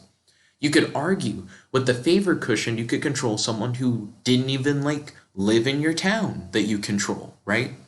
But with that being said, if I have full control over like a town of like 10,000 people, I immediately have a lot of like power and influence. And because of that, I could probably convince other people outside of the town to do stuff anyways because I control the town. Like people are going to want to be able to do stuff with my town, and I would have control of their ability to do things with my town. And then that would allow me to then like essentially make trades with people. Like, hey, you want to do like such and such thing in my town? Sure. But like for that, I need like something else in return. So if I want to wheel and deal, I can just use Ruler's Blessing instead of using Favor Cushion. So I'm going to pass on Favor Cushion. Definitely has entrepreneur use. You know, if you get someone to sit on this cushion, they'll do whatever you want, kind of thing. Pay me so much money, I'll let you like borrow the cushion or whatever. Stuff like that. Though someone could try to betray you with that, so be careful. Next up, we got card 031, Double Postcard to the Dead, or Return Postcard to the Dead. Rank limit S13. Address and mail this return postage paid postcard to a deceased person, and you will get a reply the next day. And you get a book of 1,000 postcards. This is cool because it lets you communicate with the dead. No. Hard no. And you may be like, why? Great entrepreneurial use. You can act as like a psychic medium, and you could be like, write a letter to like a dead person, and you'll get to hear back from like a fallen loved one. Like, do I know people who have died that I like wouldn't mind like hearing from? Yeah, but Poltergeist Pillow. Dun, dun, dun, dun, dun, dun, dun, dun. If I have Poltergeist Pillow, I can just be a ghost Like, what would keep me from just becoming a ghost and then going to go talk to the ghost of whatever fallen person I want to talk to? Being a ghost, I just feel like has a lot of powers. Just be a ghost. Don't use double postcard of the dead. You also only get 1,000. So after 1,000 letters, it's like, oh, I guess I can't talk to the dead anymore. But if you were a ghost, you can just talk to the dead whenever because you're a ghost. So yeah, not me, fam. Next up, card 32, Parrot Candy, rank limit B30. Sucking on this candy enables you to produce any voice. The effect lasts until you next ingest something. A set of 10 packs, 50 candies per pack. Okay, so 500 candies, and you'll be able to produce any voice. This seems particularly good for like voice recognition stuff. So let's say you're like a spy or like a social engineer, and you need to bypass some kind of voice recognition scanner. You could do that with Parrot Candy. You could also be really good at doing impressions. Doesn't seem super practical. I don't know how many people actually would want this, like even from an entrepreneurial point of view. Doing impressions and getting through voice recognition is cool and all. But again, that ain't me. I don't really care that much. You could try and be a voice actor, but you could only ever do it like 500 times. And as soon as you ingest something, like, does that even count like drinking water? You just lose the thing. Again, it just doesn't seem particularly good. So yeah, I'm not a big fan of Parrot Candy. I'd probably put that as like a hard no. I don't even think it has particularly good entrepreneurial use. Next up, we got card number 33, Hormone Cookies or Cookie Hormones, rank limit S13. After eating this candy, your sex will temporarily change for 24 hours. A set of 10 boxes, 20 cookies per box. So you get 200 cookies, and you're able to change from like male to female at will. Change your sex. But you change for, it's not at will, it's like you change for 24 hours. So it's like if you eat one of these cookies, for a day, you're the opposite sex. But then after that day passes, you'll switch back to your original sex. Hormone cookies, I think, are interesting in combination with other cards, but on their own, they're a hard no, but do have entrepreneurial use because there are people who would want to be the opposite sex for a day. So that's my opinion on hormone cookies. Remember the pregnancy stones thing that we looked at earlier, where if you carry the pregnancy stone for a month, even if you're a male, you become pregnant. You could potentially use pregnancy stones to become pregnant, even if you were a dude. And then if you didn't want to get like a C-section, you could eat a hormone cookie and then become a woman for the one day where you give birth. And you just better hope that the like birthing process can happen within 24 hours. I've heard of people who have had like really long like births where it takes like a long time for the baby to come out. Hopefully you like can get the baby out within 24 hours, but that'd be a way for a man to carry a baby without needing a C-section with the like specified slot cards. And you only need 2 cards to do it. Weird flex, but like you could do it. I don't know. But I see that as being a potential use. Other than that, I feel like people would mainly use it just to be like, what is it like being like a woman or being a man or whatever? I think it'd be weird because you only have 200 of them. So for 200 days at most, you could like change to the opposite sex. And if you did prefer being like the opposite sex, you'd only have so many times you could do it. And then afterwards, you just couldn't do it anymore. And I feel like that would be depressing. You know, if you preferred the other option, I feel like you'd feel really bad. Like if you could just never do it again. So nah, that ain't me. Next up, we got card number 34, University Survey, or the Anything Questionnaire. Rank limit B30. Write various questions pertaining to yourself and give it to someone, and he will answer all questions honestly. And this is a reusable survey. So, if I understand this setup, is it that they're answering questions about me? Because this is various questions pertaining to yourself. And is it like I want someone's honest opinion and then they'll give me their like honest opinion of me. Like they'll answer all the questions. I don't have to worry about whether or not they're like lying to me. Um, or is it like questions pertaining like to the self, like not necessarily to you, but to the person who fills out the questionnaire. And then when they fill it out, they have to answer it honestly. So if you like handed someone the questionnaire and it's like, what is your biggest secret? What is your bank account number? What is your social security number? Like stuff like that. Would they have to fill out the questionnaire and put in all this private information and they can't lie about it kind of thing? Because that'd be crazy for like identity theft and like credential theft kind of thing. Because someone would have like willingly just given you the information. It's not even like stealing kind of thing. Um, if it's not that and it's the first one where it's like, oh, they just answer questions about you honestly, that's cool. I definitely know people who will like say like shoddy answers to stuff where you don't really like get an idea of what their like true opinion is. Like they get like really vague. And I could see this being useful for that. I mean, it doesn't seem more useful than Ruler's Blessing, Fickle Genie, Golden Scales, or Poltergeist Pillow. But it does do something. Well, no, it doesn't. If I had Ruler's Blessing, I could say to like one of my townspeople, um, hey, like, do I look good in this outfit or whatever? I picked that because in movies, it's a thing where it's like people are like dishonest about it and they're like, oh, I don't want to upset you. Yeah, I guess you look good in the outfit. Oh, I'm nervous. I don't know what to say. Then like the townsperson would just be like, yeah, I think you do. Or they'd be like, nah, I don't think that look looks good for you or whatever. And you just get to hear people's like honest opinion of you. Again, this is one of those situations where it's like, yeah, of course you could within your town, but outside of your town, there's no way to guarantee that someone will give you like an honest answer, and that's fair. Um, if you possess someone as a ghost using Poltergeist Pillow, do you then have access to their like thoughts and memories?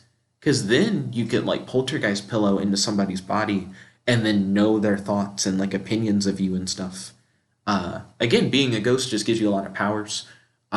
University survey, I'm gonna give a no. It definitely has its uses, but I think Poltergeist Pillow or Fickle Genie could potentially produce the same effect. Though I don't really have to say the thing about Fickle Genie because it can produce almost any effect. So, shrug. Next up, we got number 35, Chameleon Cat. Rank limit S6. An endangered species, once tamed, it can transform into any animal. However, its mass remains constant, so it'll be a tiny elephant or a large hamster, for example. Chameleon Cat's pretty cool. We're gonna see some cards later on that show off like some pretty interesting like animals and creatures that are like small that Chameleon Cat could potentially just transform into. So it says once tamed, implying that Chameleon Cat isn't already tamed. Pass. Do. Shape-shifting's really cool. Even if it would just shape-shift into like a small thing, it'd be kind of cool. I don't like the fact that Chameleon Cat, as far as I'm aware, doesn't talk. Maybe it could if it like shape-shifted into like a human or something, or like a parakeet or something like that. And that it's not like already tamed. I'll pass on Chameleon Cat. There are better cards we'll see later on where you'll have like talking animal companions. It'll just be cooler than Chameleon Cat, in my opinion. Moving on from Chameleon Cat, we got card number 36, Recycling Room, or the Recycle Room. Rank limit S10. Put something broken in this room, and it will be repaired good as new 24 hours later. The door must not be opened until time is up. Recycling Room seems like it would be pretty good for repairing broken items.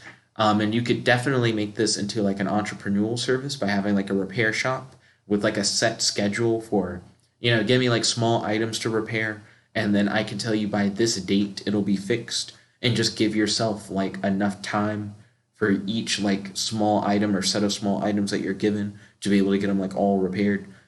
So you could definitely use it for like a business. But I don't know.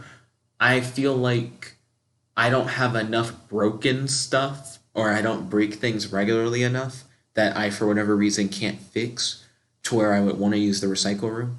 In my apartment complex, I can just like make a maintenance request order to have things fixed that are broken around the apartment. Um, Car expenses can be like pretty high, but I haven't had too many issues with my car. And plus, I'm not sure if the recycling room is like a garage. Like I'm not even sure if I could like get my car into the recycling room in the first place to be able to like fix it up. And smaller like appliances and stuff like that, it's not too hard for me to just buy a new one if I have to. So unless it was something like super like personally valuable, like you couldn't just buy another one. It's something that has like a lot of like personal significance to you. The recycling room I think could help fix things like that good as new. It has its uses, but at the same time I don't think it's more useful. My apologies. For the yawn. I'm actually doing this video pretty early in the morning. Um, yeah, I don't think recycling room is like the best thing ever. So, pass. It's pretty good. I can definitely understand why someone would want it. I don't really want it. Card number 37, 38, 39, 40, 41, 42, 43, 44, and 45 are within the Fledgling series. So they all actually have the same like description more or less, with a slight difference. They all have the rank limit of B30, and they each are like fledgling athlete, fledgling artist, fledgling politician, fledgling musician, fledgling pilot, fledgling novelist, fledgling gambler, fledgling actor, fledgling CEO. And they all work as followed. Warm this magic egg in your hand for 3 hours a day for 1 to 10 years, and you will become a top blank when it hatches. The stronger your desire during incubation, the sooner it will hatch. So, depending on what you'd want to become, you would like pick a different card, right?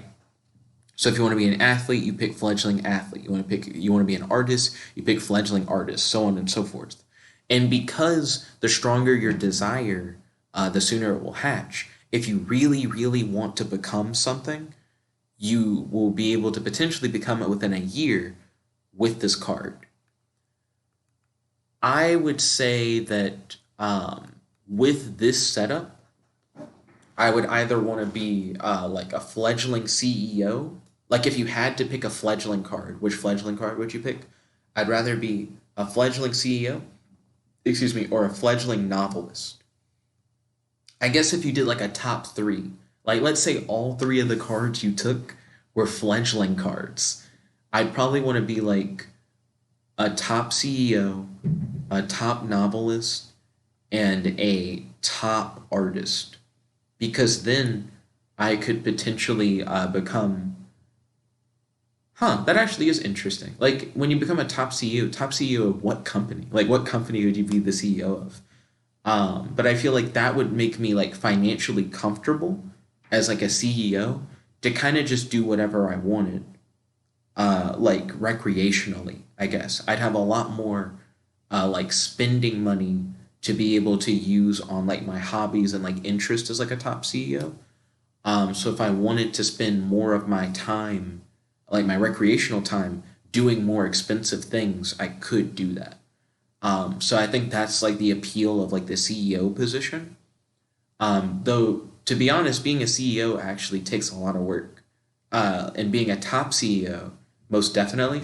That being said, it's like the magic egg is giving you, like it turns you into that. So it's like you'd have the skill and the position. So I guess it wouldn't matter how hard it is, you can do it. Like you've accomplished the goal kind of thing. Um, but I've always had an interest in writing. That's why I love games like AI Dungeon 2. AI Dungeon 2.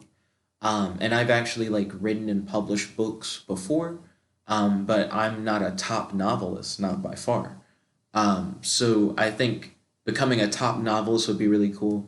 I love comic books. I'm like a huge comic book nerd. So if I could be like a like wonderful artist, I could like draw out my own comics. And if I'm like a wonderful artist and a wonderful writer, I could make like top comic books essentially, like combining those two together. So I think that's definitely appealing. Like when it comes to which of the eggs would I be the most hyped for, like I'd be like so excited for it that it would probably hatch within a year. It probably would be like the top novelist position. Because I've said before, if I could do my recreational hobby stuff as like a job and I could make as much, if not more money than what I make doing like my current job, I would do it. You know what I mean? And I love my current job. Being a cybersecurity research engineer has like been my like career goal since I like graduated from like high school kind of thing. And I went through college and I was able to jump right into my career. I'm super happy where I am in life. But everybody has like that dream job, like it doesn't seem really realistic that you'd be able to achieve the goal, but if you could, you'd be like super happy kind of thing. I think that's what like the fledgling novelist thing would do for me, and I think I'd be able to hatch the egg within a year. Now, would I have any of these cards within my like set of three that I took? Probably not, to be honest. If I have Ruler's Blessing and I have a town of 10,000 people who will do whatever I want and I get to set the law, then I don't think I would work ever again. And if you don't have to work and you're not worried about making money, then I don't think you care about like becoming like a top novelist kind of thing. I could write as much as I wanted, recreationally or commercially, as like the ruler of like a town, especially if I delegate a lot of my responsibilities to others and I make sure that like the town like takes care of my needs kind of thing. So, yeah, I probably wouldn't add any of the fledgling cards. Next up is the Girl series. So there are three cards in the Girl series. Card number 46, Gold Dust Girl. Rank limit A13. A girl who sheds gold dust from her body. 500 grams of gold can be harvested from her daily bath. Very shy, she rarely leaves the house. Gold Dust Girl seems so weird. So the issue that I have with her, I don't want any roommates. So like I have three things that are of particular interest to me that are like make or break things with relationships. Not saying I'd be dating Gold Dust Girl or whatever, but it kind of applies beyond relationships. So I don't want to get married, I don't want to have kids, and I don't want a roommate.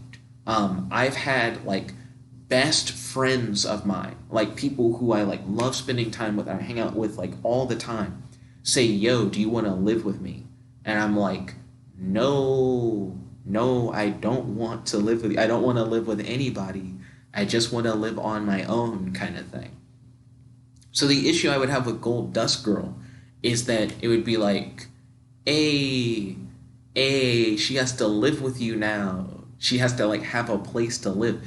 No, she doesn't. Do. I just realized something. So if she sheds 500 grams of gold that can be harvested from her daily bath or whatever, then here's what you do.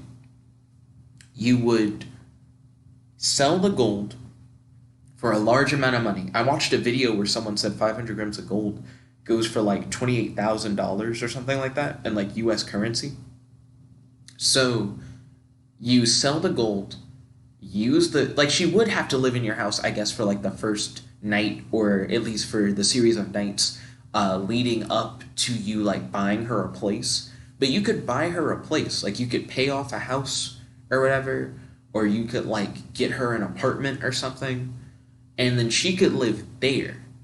And every day you could harvest the gold dust from her daily bath, and you could use that to like live off of and to support like her living expenses. Like you wouldn't necessarily have to like live with her for an extended period of time. Once she got her own place and you could like harvest the gold dust from her bathwater or whatever, then you could give her like a stipend to live off of, and then you could like save or invest the rest and try and make like more money. So Gold Dust Girl is pretty good if you want to be like super wealthy. I still would probably pass on Gold Dust Girl. I just feel like if I had ghost powers, I could find a way to be really wealthy. If I'm like the ruler of a town, I could find ways to be really wealthy. If I had like a genie, I could find ways to be really wealthy. If I knew what the best choice was every time I had to make a two choice decision, like a two option decision, I could become very wealthy. You know what I mean? Like, I just feel like Gold Dust Girl specifically gets you to wealth, where a lot of the cards that I've picked in my top three are cards that can like get you there anyways. Like you'll still get to that and more. Because I feel like and more is what you're looking for a lot of the times with these cards. Card number 47, Sleeping Girl, rank limit A11. A girl who sleeps in your stead. You can be active for 24 hours without sleeping while she sleeps for you.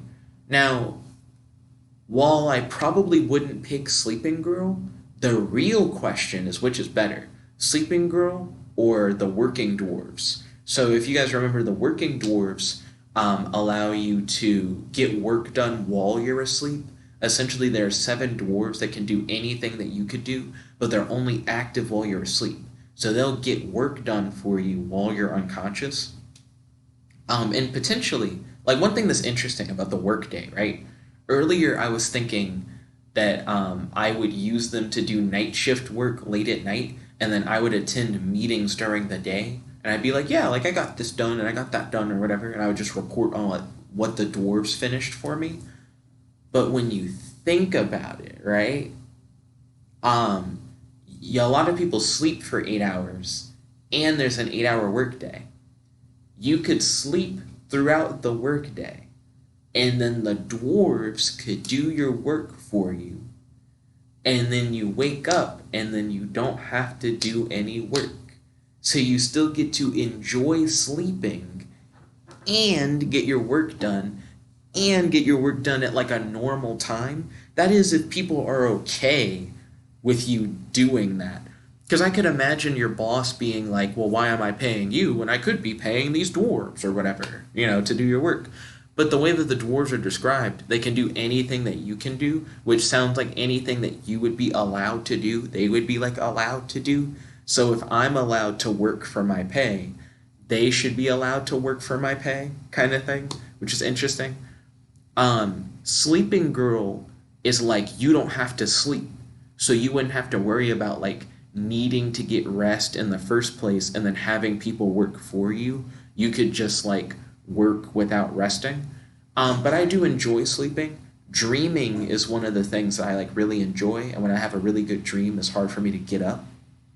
So I think I want to be able to sleep, I guess. But if I never had to sleep, that also would be like extremely useful. Like if I was always like energetic and I never got tired and I never like needed to sleep, I could do a lot more.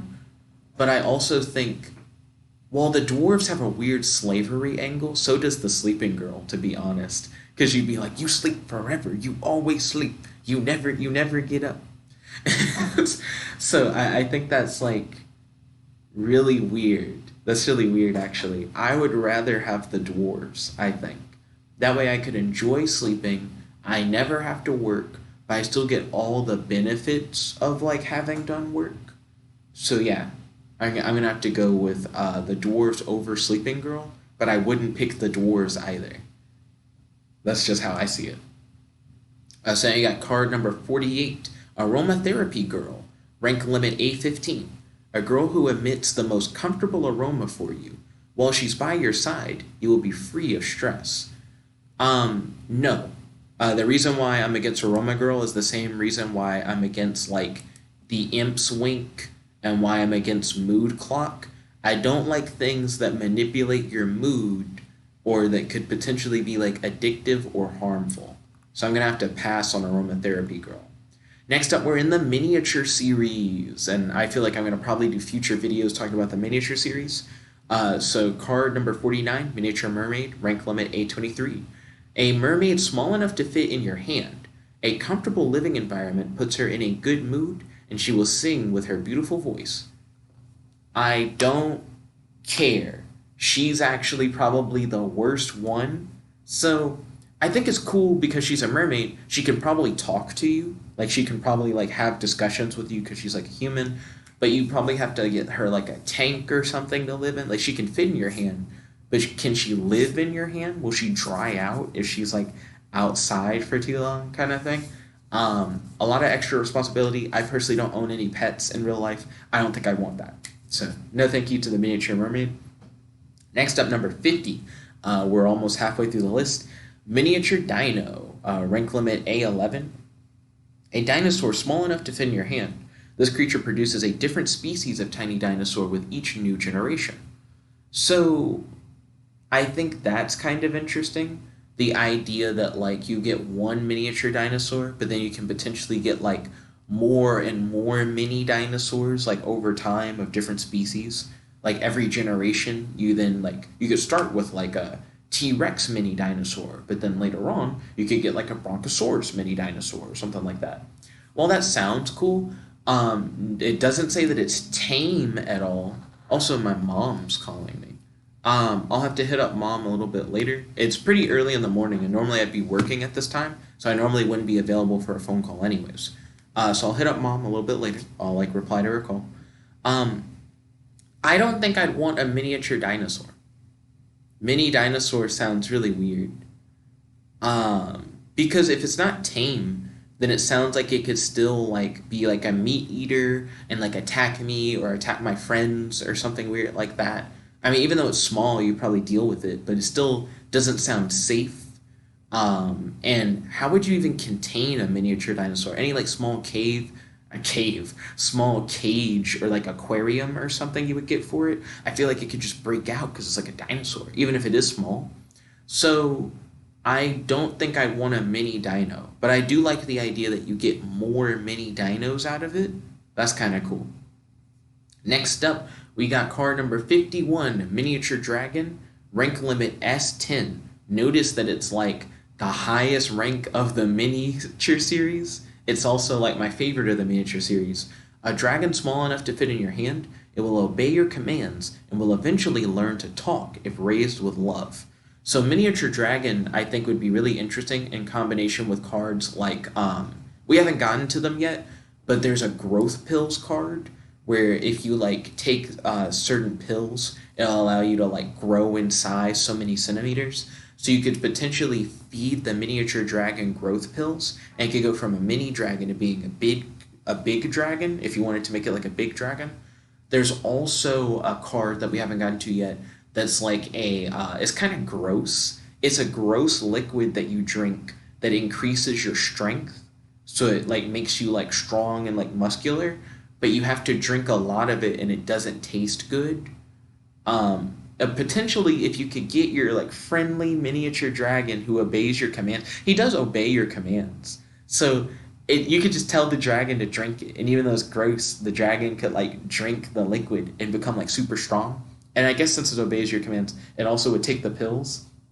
So you could have like a big, strong dragon potentially with like the pills and like the strength solution that like eventually will be able to talk if you treat it with love and it obeys your commands. You could also potentially use the pregnancy stones on the dragon so that the dragon gives birth to other dragons that hopefully also would be small and obey your commands so that you could make more dragons, like just with the one kind of thing. So I think Miniature Dragon has like a lot of like cool potential use cases, and it is a dragon that obeys your commands. This is when you have to ask yourself like which is better, having a town of like 10,000 people who obey your commands and like follow your laws, or having like a dragon that like eventually will be able to like talk and it obeys your commands. Both I think are pretty cool. It's debatable, I guess, to be honest, because dragons are like pretty dope. I guess it comes down to like if there was a conflict between someone who ruled over a town with like 10,000 citizens and someone who ruled over like a miniature dragon, who would come out on top? Especially if you go for the strat where it's like the dragon's like really big and really strong and you like raise and obeys like every command that you give it, or like you have like a castle with like 10,000 residents. would the dragon like swoop in and like defeat everybody, and it's like, I took over your kingdom kind of thing. Or would it be a thing where you could get everybody together to beat the dragon? The fact that it is debatable like that makes it sound like you could potentially tell the dragon to do anything for you that you would ask like townspeople to do, and the dragon may be capable of doing it because it obeys your command, so it does like whatever you say. And it has more capability than like a normal human necessarily would because it's a dragon, though it is small. So I would probably go with Ruler's Blessing. It's one card that gives you like a lot of utility, and you don't have to boost it with other cards. Because I think Miniature Dragon is better when used in combination with other cards, but because of that, that kind of means that the base card isn't particularly good, if that makes sense. Next up is card number 52, Pearl Locust, rank limit B30. Each of these locusts has a pearl in its abdomen. An outbreak occurs once every dozen years or so. Nah, I'm good. I'm good. I don't want an outbreak of locusts. Even if you could like use the pearls to become wealthy, like I've said before, other cards can help you reach great wealth easier without like some random drawback. So nah, don't want it. Excuse me, Pearl Locust is kind of lame. Card number 53, King Great White Beetle, rank limit A30. It uses special pheromones to lure other insects to build a huge colony. It leaves the colony once a day for an evening stroll. I don't know why I want to build insect colonies. I definitely could see a potential use case if that's something that you want to do. That's not something I'm interested in. Pass. Not interested in King Great White Beetle. Next up, we got card number 54, Millennium Butterfly, rank limit A25. A legendary insect named from the fact that the family of anyone who captures it will prosper for generations. It's a cool concept. I think if you activated the card, the butterfly would then like fly off and then you have to catch it. Guaranteeing that your family will prosper for generations guarantees like a good future for your family. So that at the very least kind of leads you to maybe want it. You know what I mean? I'd say it's like one of the only guaranteed good future cards that you have that doesn't have too big of a drawback. Like if you summoned the butterfly in like a small space, you'd probably catch it really easily. So yeah, like I don't know. If all I have to do is catch it and like maybe like put it in like a cage or something, sure. That sounds fine.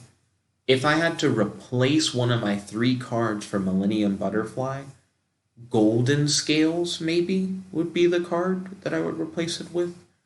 But I feel like I would rather have Golden Scales. Millennium Butterfly helps my family prosper, but potentially with Golden Scales, I could help a whole lot of people, like not just my family, by trying to pick like the best options or letting other people use the scale to help them pick their best option. So I rank Golden Scales probably higher than Millennium Butterfly, but Millennium Butterfly does give you a guaranteed, like better future for your family. As far as you know, your family would already prosper, so it'd be hard to tell like what the butterfly even did. So it's interesting. Next up, card number 55, Revenge Shop, rank limit A20. Report your grudges to the manager, and he will retaliate for you in proportion to your grievance. Pay extra to request a more severe retaliation. Nah, I'm good. I'm not a fan of revenge. I'm really big on like, no matter what someone did, you'll likely forgive them over time. I kind of talked about this earlier in the video. So, yeah, like I'm not one to hold grudges. I'm not one to want revenge. This definitely has its uses. You could like not pay. You could have people pay you for admission to the revenge shop so they could get revenge on people. But no, I think it would be dangerous to offer as a service. And I think it would be like petty and unwise to use. So straight no for Revenge Shop for me. Next up is card number 56, Perfect Memory Studio, rank limit B25. Specify a time and date to get a picture of yourself in the past. You may also request a sequence of photographs. I think that's cool, but as someone who like videotapes, like I'm on film every day. I record a video every day for a very long time. I can go back and I can see like a lot of my life. Like even before I made videos, my dad made videos of me. So I can see home movies that go as far back as me being like a baby, and I can like look at a video of myself as far back as like a few years ago, like almost like every day have some kind of like video or picture or something. I don't even know what visual thing I would even want to see from my past. You know what I mean? There are moments in my past where I have a blank, right? Where something happened and it seems like I skipped like the moment. I remember I once was on a school bus and I told a girl that was my neighbor that I liked her or whatever. And I remember that she like said something back that was long.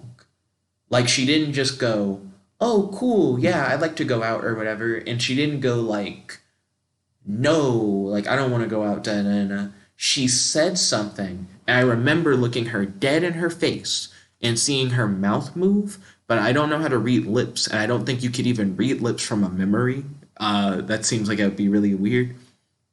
But I have no idea what she said, right? She said something, and then I remember, no, I didn't. Like, for some reason, I don't think I could hear her at the time. Maybe the bus was loud or something like that, but I could see that she was saying something. I just didn't, like, know what she said. But it was my turn to get off the bus. And I remember just saying, "Okay." And then I got off the bus, and I never knew what she said.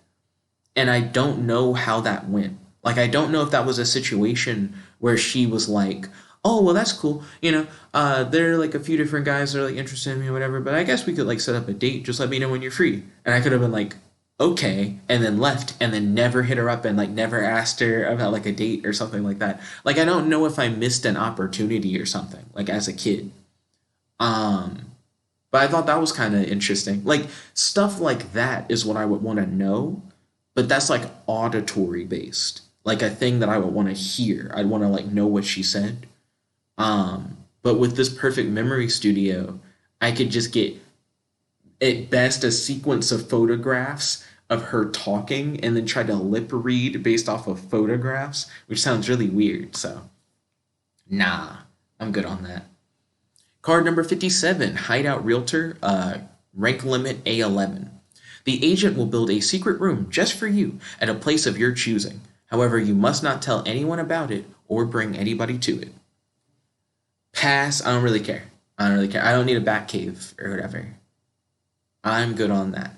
Hideout Realtor does sound like it would be pretty good. You know what I mean?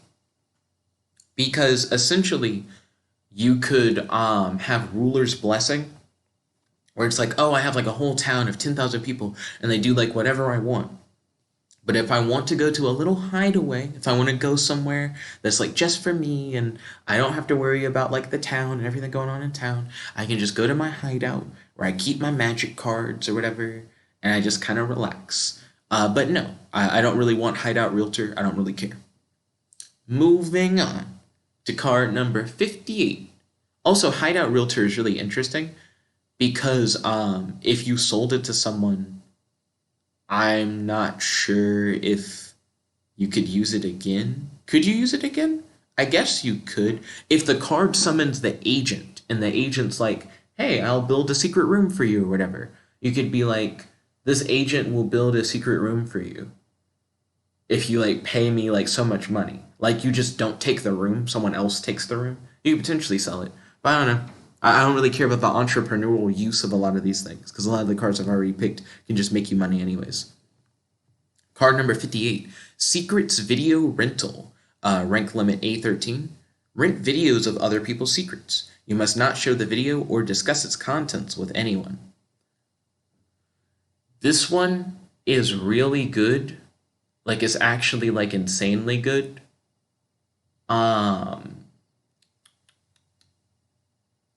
I don't know if I would trade it. I feel like if I were to have this one, I'd have to change my configuration of cards, which normally means that a card is bad. Let me elaborate on that. So, if you have a card where you're like, even if I only had this one card, I still would be like pretty well set. If you were like, nah, nah, nah, nah, nah. If I had this card, I would need this card and this card. Like, I need to support it with additional cards. Then automatically the card is worse because you don't see like the utility of it without having more cards. So, Secrets Video Rental, I think, is pretty interesting. Knowing people's secrets, even if you can't discuss them, is good because you could then use that for monetary gain, not through blackmail, but through like, oh, a lot of the times when it comes to the stock market, you're not really allowed to share like big moves that you're going to make in the stock market. Because if you make like certain information public, then it can like essentially allow people to manipulate the market kind of thing. But if you were like, what are Elon Musk's secrets? What is he developing? You know, what stocks is he gonna buy into? How is he about to like affect the market or whatever? You could watch that video, and without like sharing the video with anyone or discussing its contents with anyone, you could be like, I know that like Elon Musk is about to do like this crazy funding thing, or I know like the next direction that his company's gonna go in based on like what secrets he's hiding and stuff like that, and be able to like work through that to try and do something. Like, it essentially just in a way gives you future knowledge, or significant knowledge of the present that you can use in order to manipulate like the world the way that you want it to go based on knowing secrets. Like, just because you know a secret, you also need the ability to like act on the secret. So it would really vary like what you could do based on what you saw, kind of thing. So I think Secrets Video Rental would go really well with Hypothetical TV. Because then after you learn somebody's secrets, you could then go up to the Hypothetical TV and go, hypothetically, if I were to like act off of these secrets, like do something based on what I saw in that videotape, what would happen? And then you could see like the different possibilities of like what could happen from that. The issue being that even Hypothetical TV doesn't even say that you can for sure definitely like use the secret to your advantage. It just shows like possible outcomes of you trying to act on the secret. You know what I mean? Um so I don't know. I'd probably say no to Secrets Video Rental, but it does seem like it'd be interesting to pair with Hypothetical TV. Next up, we got card number 59, Instant Foreign Language School, rank limit A20. Spend time studying a language at this school, and you will accrue time on a timer included. While the timer is activated and counting down, you will be fluent in that language. No, thank you. I don't really care. I'm not like really big into studying like foreign languages or whatever. I took Spanish in high school, and I don't remember a lot of that. I'm good. I'm just good on that. If it works for programming languages, that would also be cool. But it is called the Instant Foreign Language School, so I feel like it doesn't. Also, I feel like I haven't run into a programming language where it's like, I just can't learn it. Oh, there's nothing I can do. Like, I'll probably learn it pretty easily over time. So, I don't really care. I'm good on that. Next up, card number 60, Long Lost Delivery, rank limit B30. Call the number and describe the item you lost, and it will be delivered to you the next day and must be lost for longer than a month. Sounds like it'd be pretty good. I don't even know what I would, off the top of my head, want that I lost.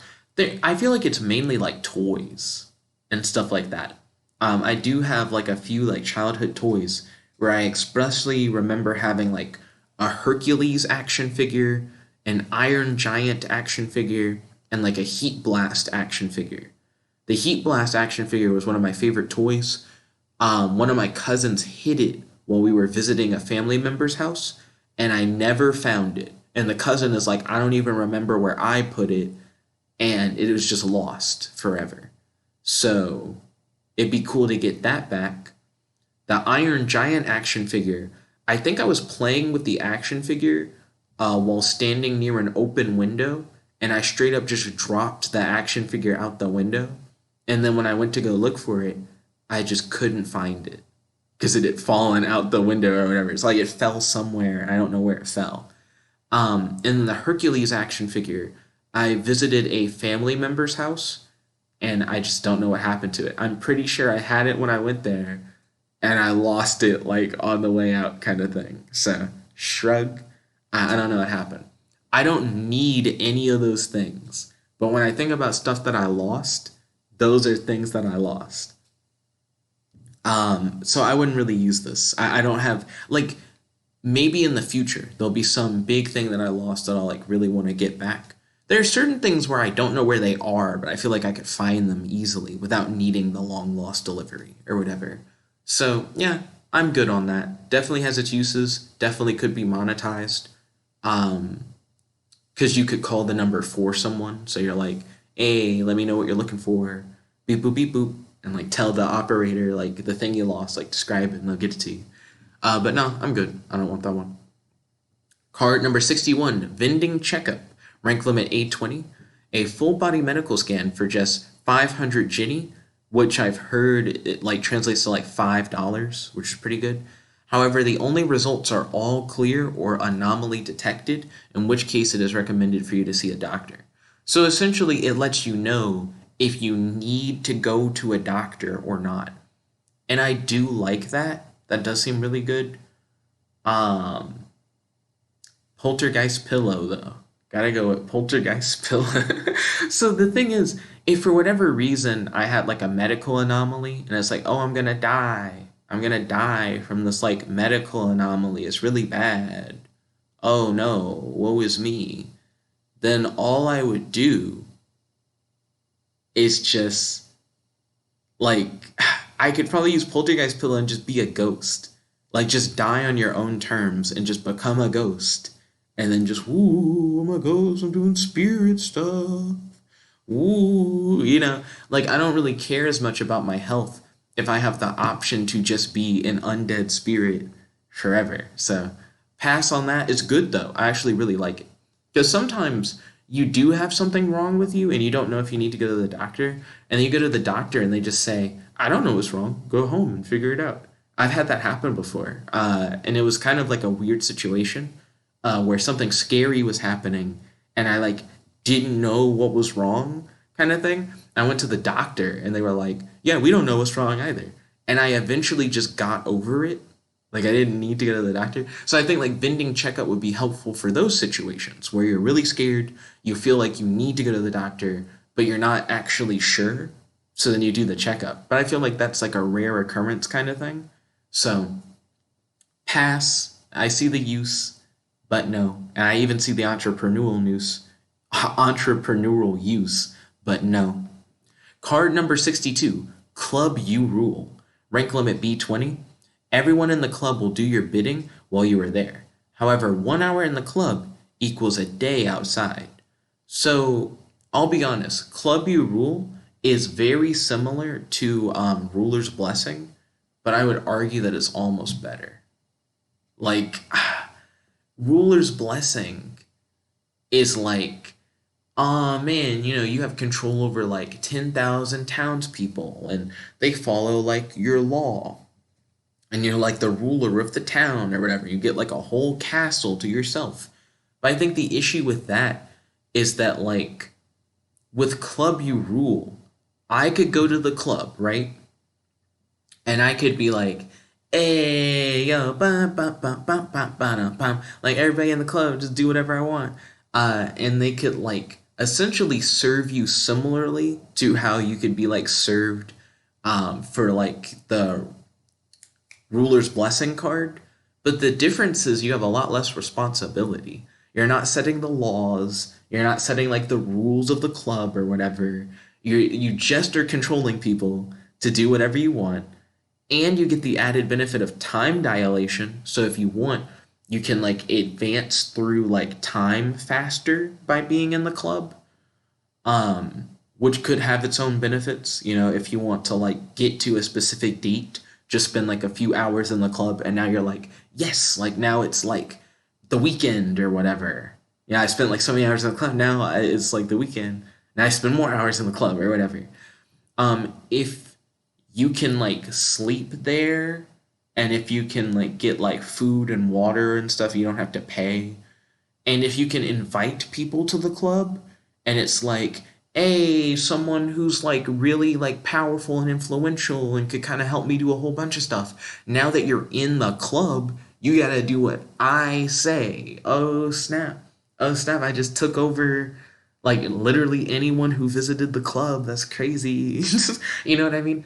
Like it lets you expand your like power beyond just like the kingdom of 10,000 people. You probably couldn't fit 10,000 people in the club, but now you can kind of pick anyone you want from like the world to potentially come to your club, and then you have control over them while they're in the club.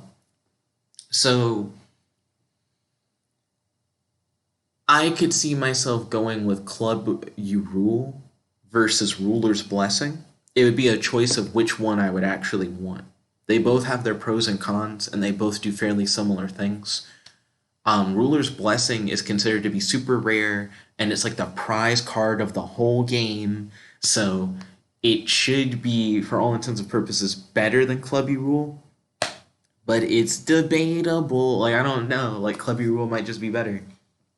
So Clubby Rule probably goes in the maybe stack. I feel like the maybe card should be like cards you could see potentially replacing one of your three cards that you've like already picked, but you don't actually think you would replace it. Like unless you had to pick a maybe card instead of one of your yes cards, they're stuck in the maybe pile. But you don't necessarily see them as a straight no where you wouldn't even consider it kind of thing. Next up, we got card number 63, Virtual Restaurant, rank limit B30. You can order any food you want. You will feel full, but it's only an illusion, and you'll be given a multivitamin when you leave. I mean, so you eat food, and you'll feel full from like whatever you eat, but it's just an illusion, and you get a multivitamin.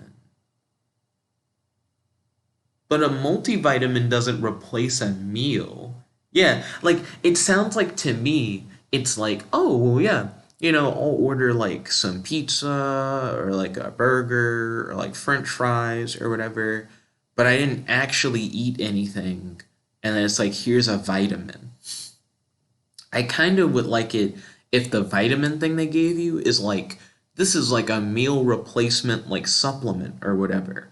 So while you didn't eat like pizza and like a burger and like fries or whatever, when you take this pill, it has like all the vitamins, minerals, and nutrients that you would have gotten from like an actual meal without actually putting on any weight. So you feel like fed and satisfied and you got to eat the food that you wanted, but then afterwards you don't actually need to eat a real meal. Because it sounds like you go to the virtual restaurant, right? You order whatever you want, you eat like all this food that you want to eat, and then you get a vitamin, and then you feel full, but you actually could starve. Like, I think that's the issue that I have with it. Because it seems like your body would be like, I feel fine. But in actuality, you would have like no actual food on your stomach. And I feel like if you like tricked yourself into being like, no, I ate, that you could end up like dying or something. It's weird. Like, I feel like virtual restaurant probably has like great entrepreneurial use, I guess. It's good for trying food. But as someone who only eats once a day, and I normally eat more for utility, like because like I should eat something because it's like a need rather than a want, I don't really care about virtual restaurant. So I'll pass on number 63. Now we're in the Witches series, cards 64 through 66. So Witch's Potion, card number 64, rank limit B30. Kiss a pill and have your intended drink it, and he or she will fall in love with you. One pill lasts 1 week. One vial contains 500 pills. So the issue that I would have with something like this, for one, you shouldn't use love potions. You shouldn't manipulate people into loving you. So that's like a hard no for me. But also, you're telling me, right, that it lasts for a week it seems really weird to do something that like makes someone fall in love with you for a week specifically. Like a temporary love potion is like, why would you even want someone to temporarily be in love with you in the first place? It seems like it's only solely manipulative because it's not even like a lifelong relationship thing that you like get out of it in the first place. So I think it's pretty bad. Like I already wouldn't use something like this, but I think it's even worse when you add that to it. Witch's Luck Potion seems like it would be used well in combination with Golden Guidebook because then you'd be able to like find your significant other that's your type kind of thing, and then you could like slip them like Witch's Luck Potion, and then they're in love with you for a week, and they're your type. Still horrible. Like you shouldn't do that. Really bad. But yeah, like I feel like that's kind of how you would try to use that. But nah, that's a nah for me. Next up, card number 65, Witch's Rejuvenation Potion, rank limit S10. Each pill makes you physically younger by 1 year. You will retain all knowledge and memories. Beware, as you will die if you take more than your age, and one vial contains 100 pills. Now, Witch's Rejuvenation Potion I think would be pretty good if you wanted to be like in your prime your whole life. Like you could look up like what's like prime age for men or whatever. 40? Really? Oh wait, hold up. Men are in their 40s are financially prime. The fuck? I don't give a fuck about financial prime. What's my physical prime? What's my physical prime age? Around 30. So your physical strength peaks at around 30, followed by a general decline in muscle mass as you age. Okay, so if that's the case, right? If like around 30 you start to decline. I haven't turned 30 yet, but it sounds like if you had Witch's Rejuvenation Potion, at the age of 30, for 100 years, you could take a pill every year and you would just always be 30. So you could maintain being 30 for 100 years. So you could live, goodness, what's the average like age expectancy? Like when do people normally die? Like age of death, average 70 years. So worldwide average life expectancy at birth was 71 years, with 70 years for males. Okay, there was a revision in 2015. Now it's more like 67 years for males. Okay, so 67 years for males. So you could live 130 plus 37, so 167 years. Why did I have to do? Yeah, duh. You just live 100 years longer because you would have expanded it by 100 years if you didn't die from other things. So cool. Living to be 167 sounds interesting. I probably wouldn't use Witch's Rejuvenation Potion though. Worst case scenario, if I'm like on my deathbed, just hand me Poltergeist Pillow, fam. I'll be a ghost. I'll take the ghost life. Ghost life. Card number 66, Witch's Diet Pills. Rank limit B28. Each pill makes you lose 1 kilogram. One vial contains 200 pills. Beware, as you will die if you take more than you weigh. I'm good. I have like a regular exercise routine that I do to try and like maintain like the weight and body build that I want. Maybe when I get older that'll decline, but that's almost like expected. So no, I'm good. I wouldn't want anything like that. Definitely could sell it. You can definitely sell most of these things. Goes without saying. Card number 67, Doyin's Growth Pills, B30 rank limit. Each pill makes you grow 1 centimeter taller. One vial contains 100 pills, not recommended for people under the age of 20. So, a centimeter taller. What's 100 centimeters to a foot? The reason why I want to know is for the miniature dragon thing. If I was to, give a miniature dragon the growth pills, how tall would it get if the dragon started at like 6 inches tall, since it like fits in the palm of your hand? Oh, it would only be like 3 feet tall. That's still pretty big. Like if you're going from like something that could fit into your hand to something that's like a baby or like toddler size, like 3 feet tall. So that's pretty cool. Yeah, I guess it would be like 3.8 feet tall. Uh, Ballin', yeah. I don't know. Again, I only really see Doyen's growth pills really being a thing for like the miniature series stuff. If you wanted to make the miniature series stuff larger, but I don't think I would personally ever want to take like growth pills. So we got. Oh, by the way, we're in the Doyen series, which is right after the Witches series. So next we got Doyen's Virility Pills, card number 68, rank limit A20. A certain part of your anatomy will get very frisky. Both endurance and frequency are enhanced. One vial contains 500 pills. Nah, I don't use stuff like Viagra. Next up, we got card number 69, Doyen's Hair Restorer, rank limit B30. Luxurious hair will grow wherever it is applied. Use gloves or hair will grow on fingers and palms. One vial contains 200 milliliters, enough to cover 10 heads. Nah, I have a ton of hair. I have a lot of hair. I like that I have a lot of hair. I do think it looks a lot better post like a shower kind of thing. I normally shower near the end of the day, so I haven't showered yet. So my hair is all like frizzy or whatever.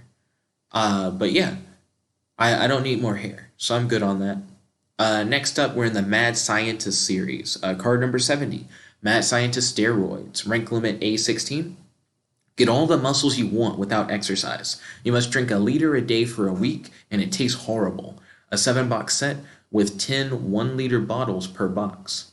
So again, I feel like this would work really well with the dragon. If you want to like make your dragon like really like muscular and like built up, you know, so you could have like a buff miniature dragon.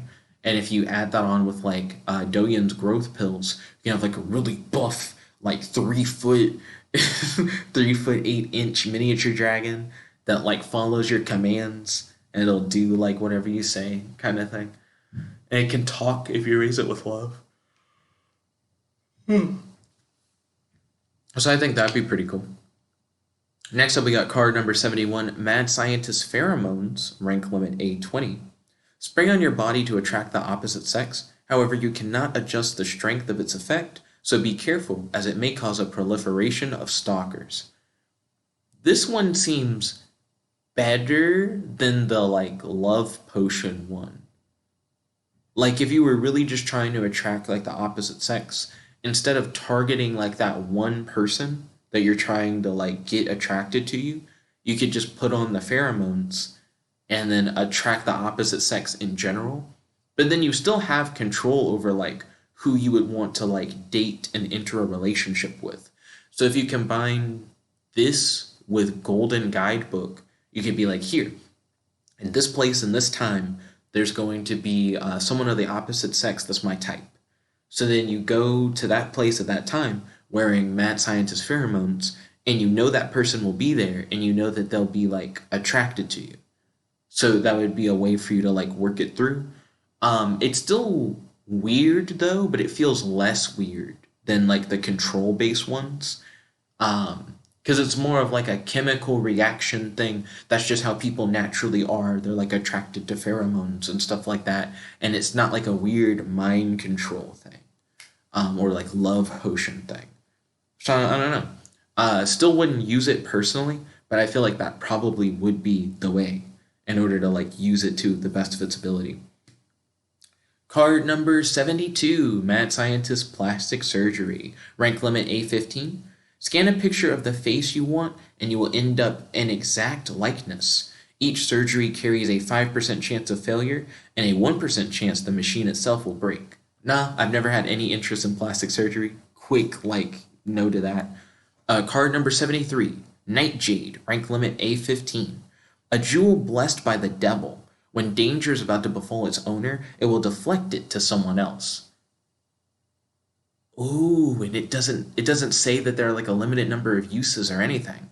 So, hold on a second. If you had the Night Jade, are you just always protected from danger? Just at any point where something like dangerous would happen, would it be like deflect, deflect danger? If so, that might be cool with something like Risky Dice. Because Risky Dice's whole thing is like, oh, well, you have a 1 in 20% chance of something so bad happening that it undoes like all of the great things that have happened in your life. But what if you rolled the skull and you suddenly were put in danger, like you were gonna die? And then when danger is about to befall you, Night Jade says, no, someone else is put in like great danger. Like I deflect what risky dice does to somebody else. That'd be kind of interesting. I could see someone using that as like a hack to allow you to just kind of live like the best life possible. Because now you no longer are super afraid of rolling the skull, because the worst thing that could happen to you would be not something dangerous. You know what I mean? Technically, something dangerous could happen to like a loved one, like it could be deflected onto someone you care about. But to you specifically, nothing like dangerous could happen, and nothing stopped you from rolling the risky die again, right? So if you're no longer in danger of dying, you could just go crazy with like the risky die. So I think they're a pretty broken combination. Still, you probably shouldn't.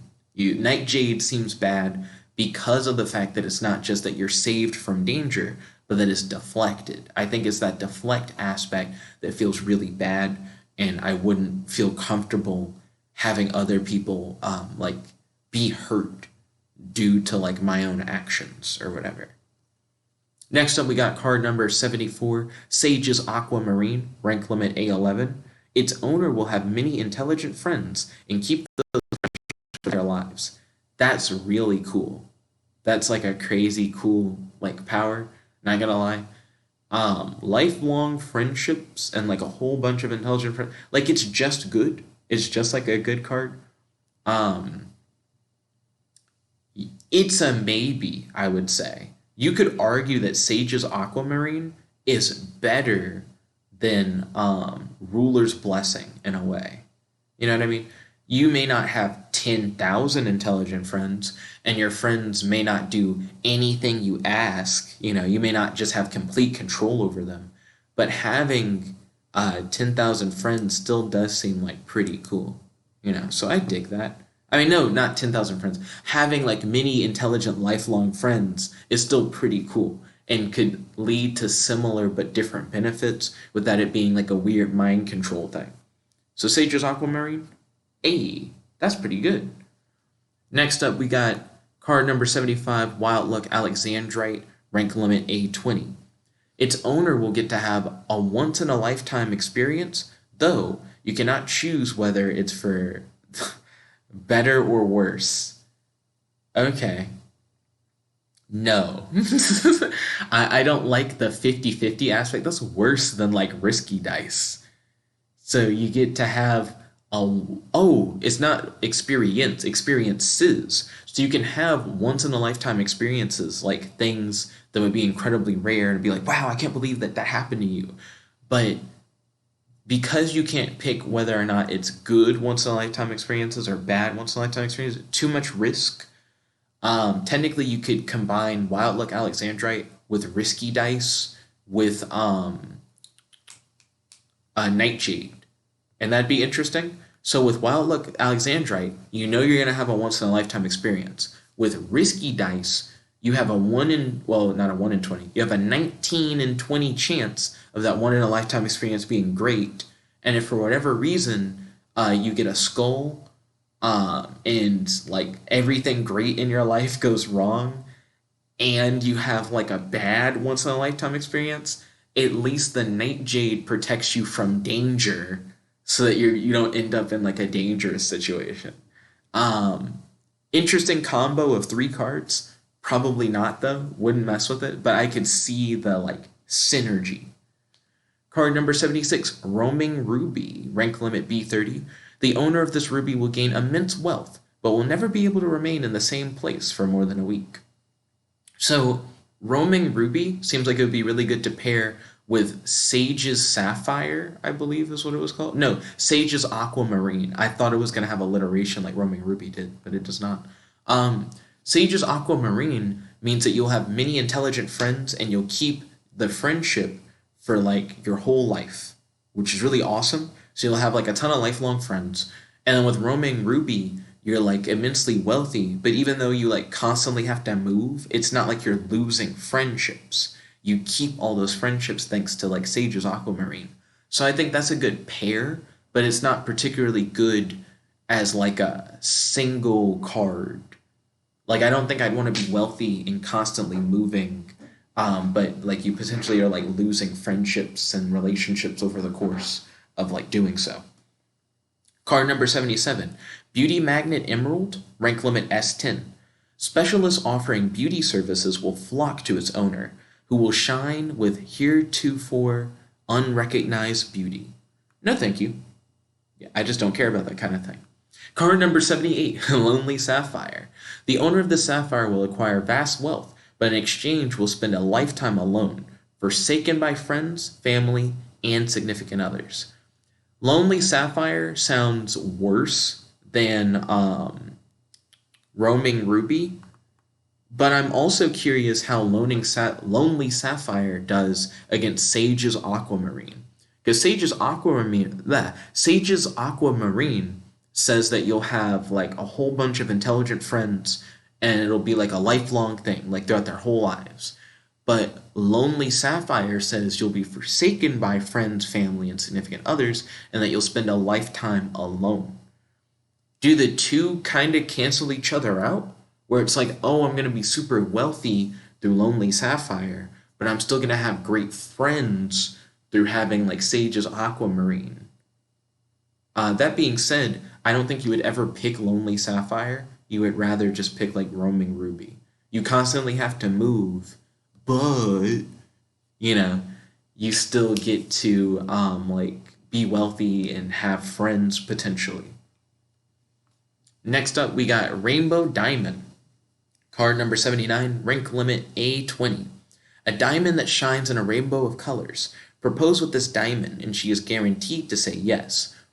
Just because someone accepts your proposal doesn't mean that you will actually go through with the wedding, and it doesn't mean that they actually like love you or care for you or whatever. Like marriage is a social construct, it doesn't mean much of anything.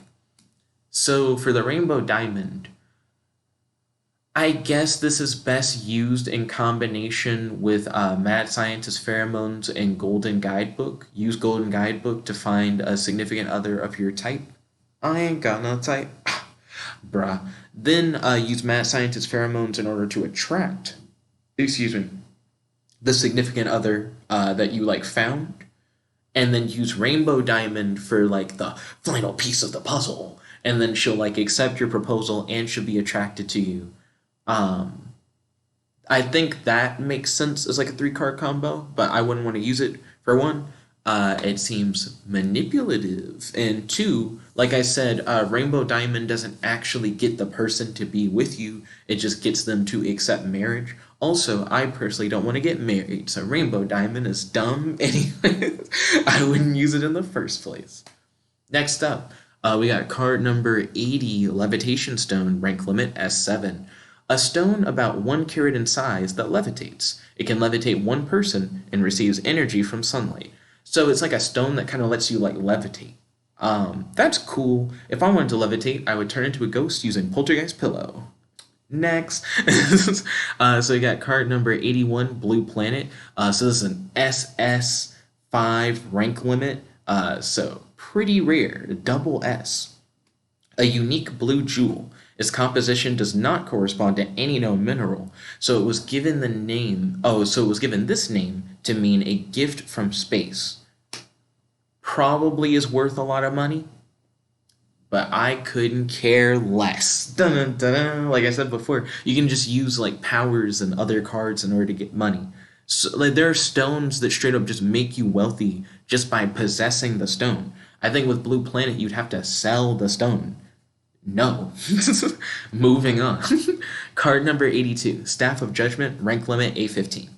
Raise the staff in the air while calling out the name of someone you want to punish, and calamity will befall the one and calamity will befall the one of you who has committed more bad deeds, the target or yourself. The Staff of Judgment is kind of interesting. I think it would be an interesting way to solve a dispute, right? If you feel like you've been wronged by someone and that you've done nothing wrong, the Staff of Judgment is very much so a like put your money where your mouth is kind of card. Like if you activate that, you'll be like, bitch, you. And then the staff could be like, no, you. And you'll be like, oh no. So it's interesting. I would say no to Staff of Judgment, but I would actually be really interested in seeing someone use that card and just see what happens. Next up, we got Sword of Truth, card number 83, rank limit B22. Splits in two anything and anyone deceitful. In trials, it's a criminal's worst nightmare. The sword will shatter when used to cut something true, but will regenerate if stored in its scabbard for 1 day. I think if you were like an anti-hero, like the type of superhero who's like willing to kill, you could use the Sword of Truth to like really like beat down on enemies. Like you could like Sword of Truth like slash like a bad guy or whatever and be like, yes, I have taken down evil once again. But that being said, I wouldn't want to do that. I'm not a murderer. So nah, I'm good. Pass. Card number 84, Paladin's Necklace, rank D60, quite low rank. Rank limit D60. A player wearing this will reflect curses cast upon him and be able to undo curses placed on cards he touches. I'm surprised that there are so many copies of Paladin's Necklace and that it's like so low rarity.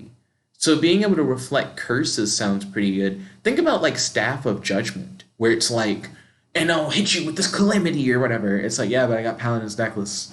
I got Paladin it. Letting it bounces off and it hits you. Which one of us really was the worst? Who knows? Because I got Paladin's Necklace. I guess you were the one who's done the most wrong. Mm-hmm. So Paladin's Necklace seems like a pretty cool know you kind of card. But I also think Paladin's Necklace only really is beneficial in a world where other people have magic. I'm kind of assuming you're the only one who won the game, and you're the only one who has the 3 cards. So, if you're the only winner in the game, it doesn't matter. It doesn't matter to have Paladin's Necklace. What curses are you about to reflect? Card number 85, Scapegoat Sacrifice Armor, rank limit S8. Renders ineffective any attack by a weapon reverted from a card. Beware, as it will randomly break sometime within the first 100 attacks. Like with the worst luck, it breaks after like the first attack. And again, because it only protects you from card weapon attacks, someone would have to like have a card weapon, and if you're the only person who won the game and brought cards into the real world, it won't do anything for you. So yeah, I'm going to have to pass on number 85. Number 86, Quiver of Frustration, rank limit A11. You will be able to cast as many leaves as you have arrows. It comes with 10 arrows, and 1 will be used each time you cast leave. Okay, so leave is another card, but it's not one of the specified slot cards, and it lets you get out of the game world. So when you play Greed Island, you get sucked into the world of the game, and then in order to leave the game, you have to cast leave. This essentially is the equivalent of having like 10 leave spells, which is nice, but considering that I'm picking 3 cards based off of like you've already won the game, you're already back in the real world, and you're already like keeping a card, I have no reason to have like Quiver of Frustration to like leave like 10 times. Where am I leaving to? I'm already in like the real world. So I'll pass on Quiver of Frustration. Next up, we got card number 87, Shield of Faith. The spells, Relegate, Return, Drift, and Collision will be rendered ineffective within a radius of 20 meters of the player armed with the shield. So I believe that all those cards are cards that are used to like run away? But I actually don't know. So let me figure out what all those cards do. So Relegate is a spell card that can be found in Greed Island, allows the player to transport the target player to a random place anywhere on the island. Okay, so your opponents within a 20-meter radius couldn't be like, and now you got to go somewhere else, and you're like, I get like teleported away. Yeah, I think these all have to do with like transport. Return is a card that I'm pretty sure lets you travel back to any location that you've been to before. Drift, I don't remember what drift is. A spell card that can be found in Greed Island. It transports the caster to a random city or town that they have not yet visited. Okay, so drift is kind of like the opposite of return. Return takes you somewhere where you've been before. Drift takes you somewhere you've never been before. I mean, I guess that's not really the opposite. The similar but different kind of thing. Let's see. And next is collision, which I imagine is another transportation thing. Collision is a spell card that can be found in Greed Island. It allows the caster to be transported to the location of a previously unknown player. Oh, that one's interesting. So you just suddenly are like with someone you don't know. It matches you with a stranger. That's interesting. So Shield of Faith is kind of like a, you're not getting away. Like, you're not going to be able to use any of those cards to get away from me. It doesn't prevent your opponent from using like leave or anything like that. Like, they could just leave the game, you know? So I don't know. It doesn't stop you from using Accompany, which is like another like transportation card. It doesn't seem particularly good.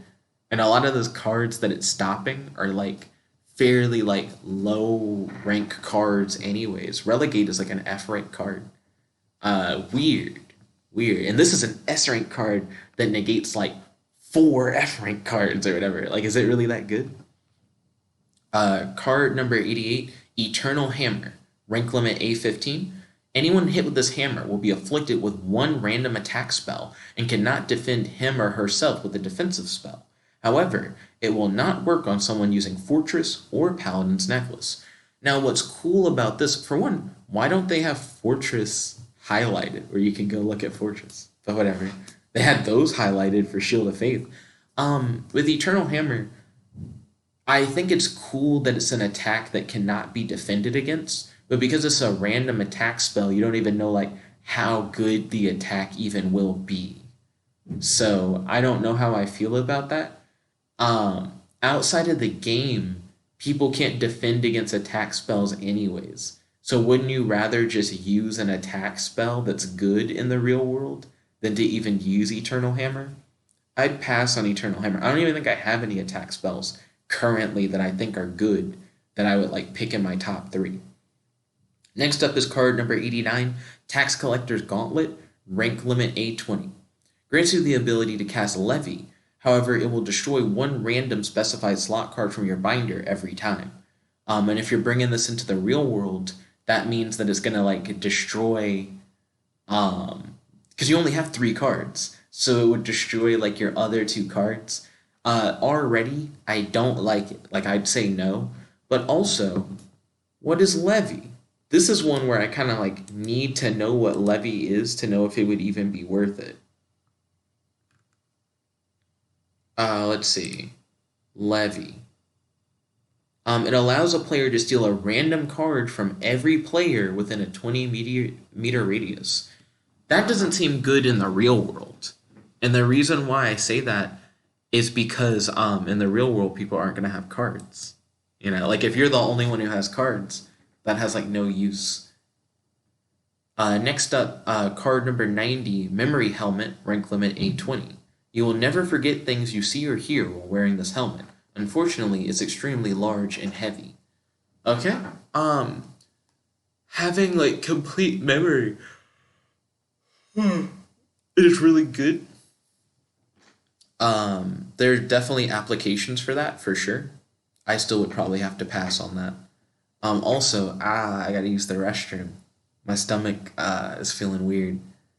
No, I'm so close. Finish it off, Jet. We're almost there. Card number 91, Plastic King, rank limit A20. Recombine the parts of this 1/1 scale model kit to build any kind of vehicle. Fully functional, fuel not included. Wait. What? So do you get a full-size vehicle?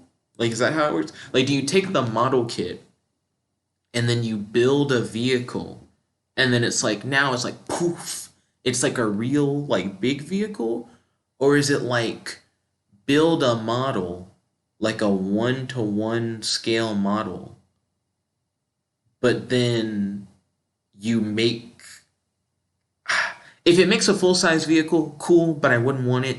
If it makes a small vehicle that's fully functional, interesting. Don't know the application really. So that's my perspective on card number 91. Not gonna dwell on it too much. Now I gotta use the restroom, so I'm kind of in a bit of a rush.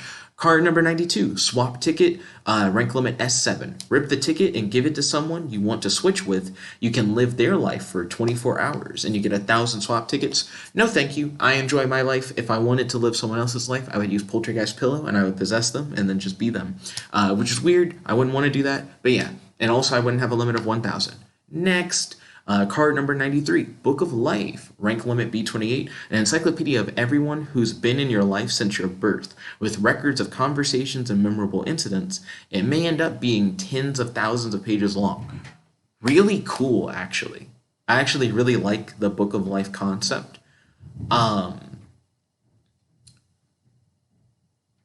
If I were to replace it with anything in my set of 3, I would probably replace it with golden scales, because I do think if I could like sit down and read like an encyclopedia of like my life, and it like was like constantly updating with like new information, I probably could find a way to build a better future, because I would have a more in-depth look at my own history and the other people's that like exist in my life, to figure out like what really matters to me.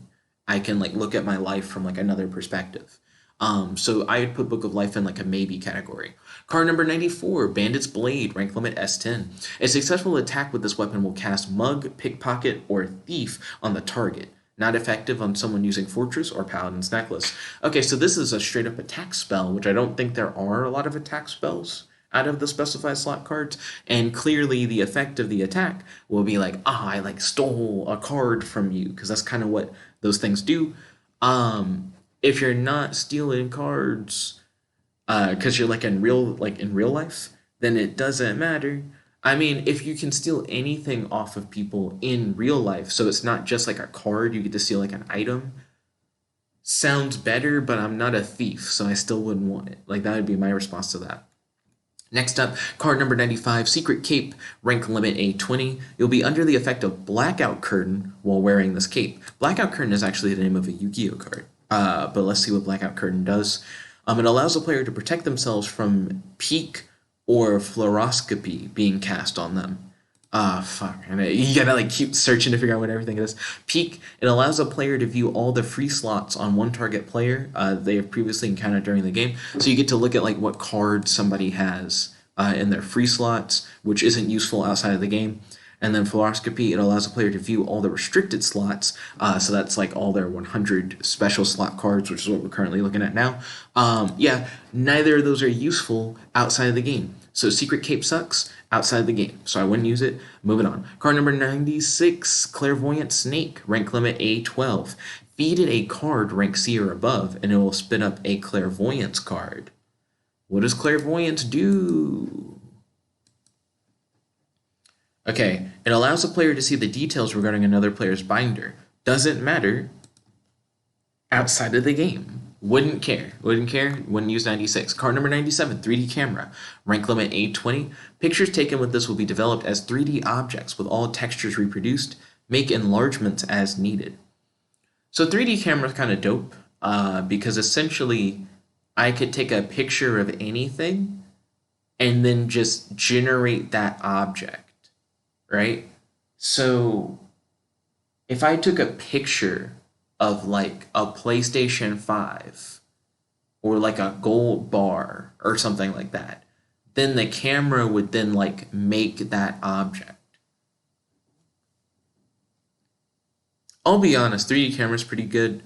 I would probably use it in place of Poltergeist Pillow or Fickle Genie, but I would still probably put 3D camera as a maybe.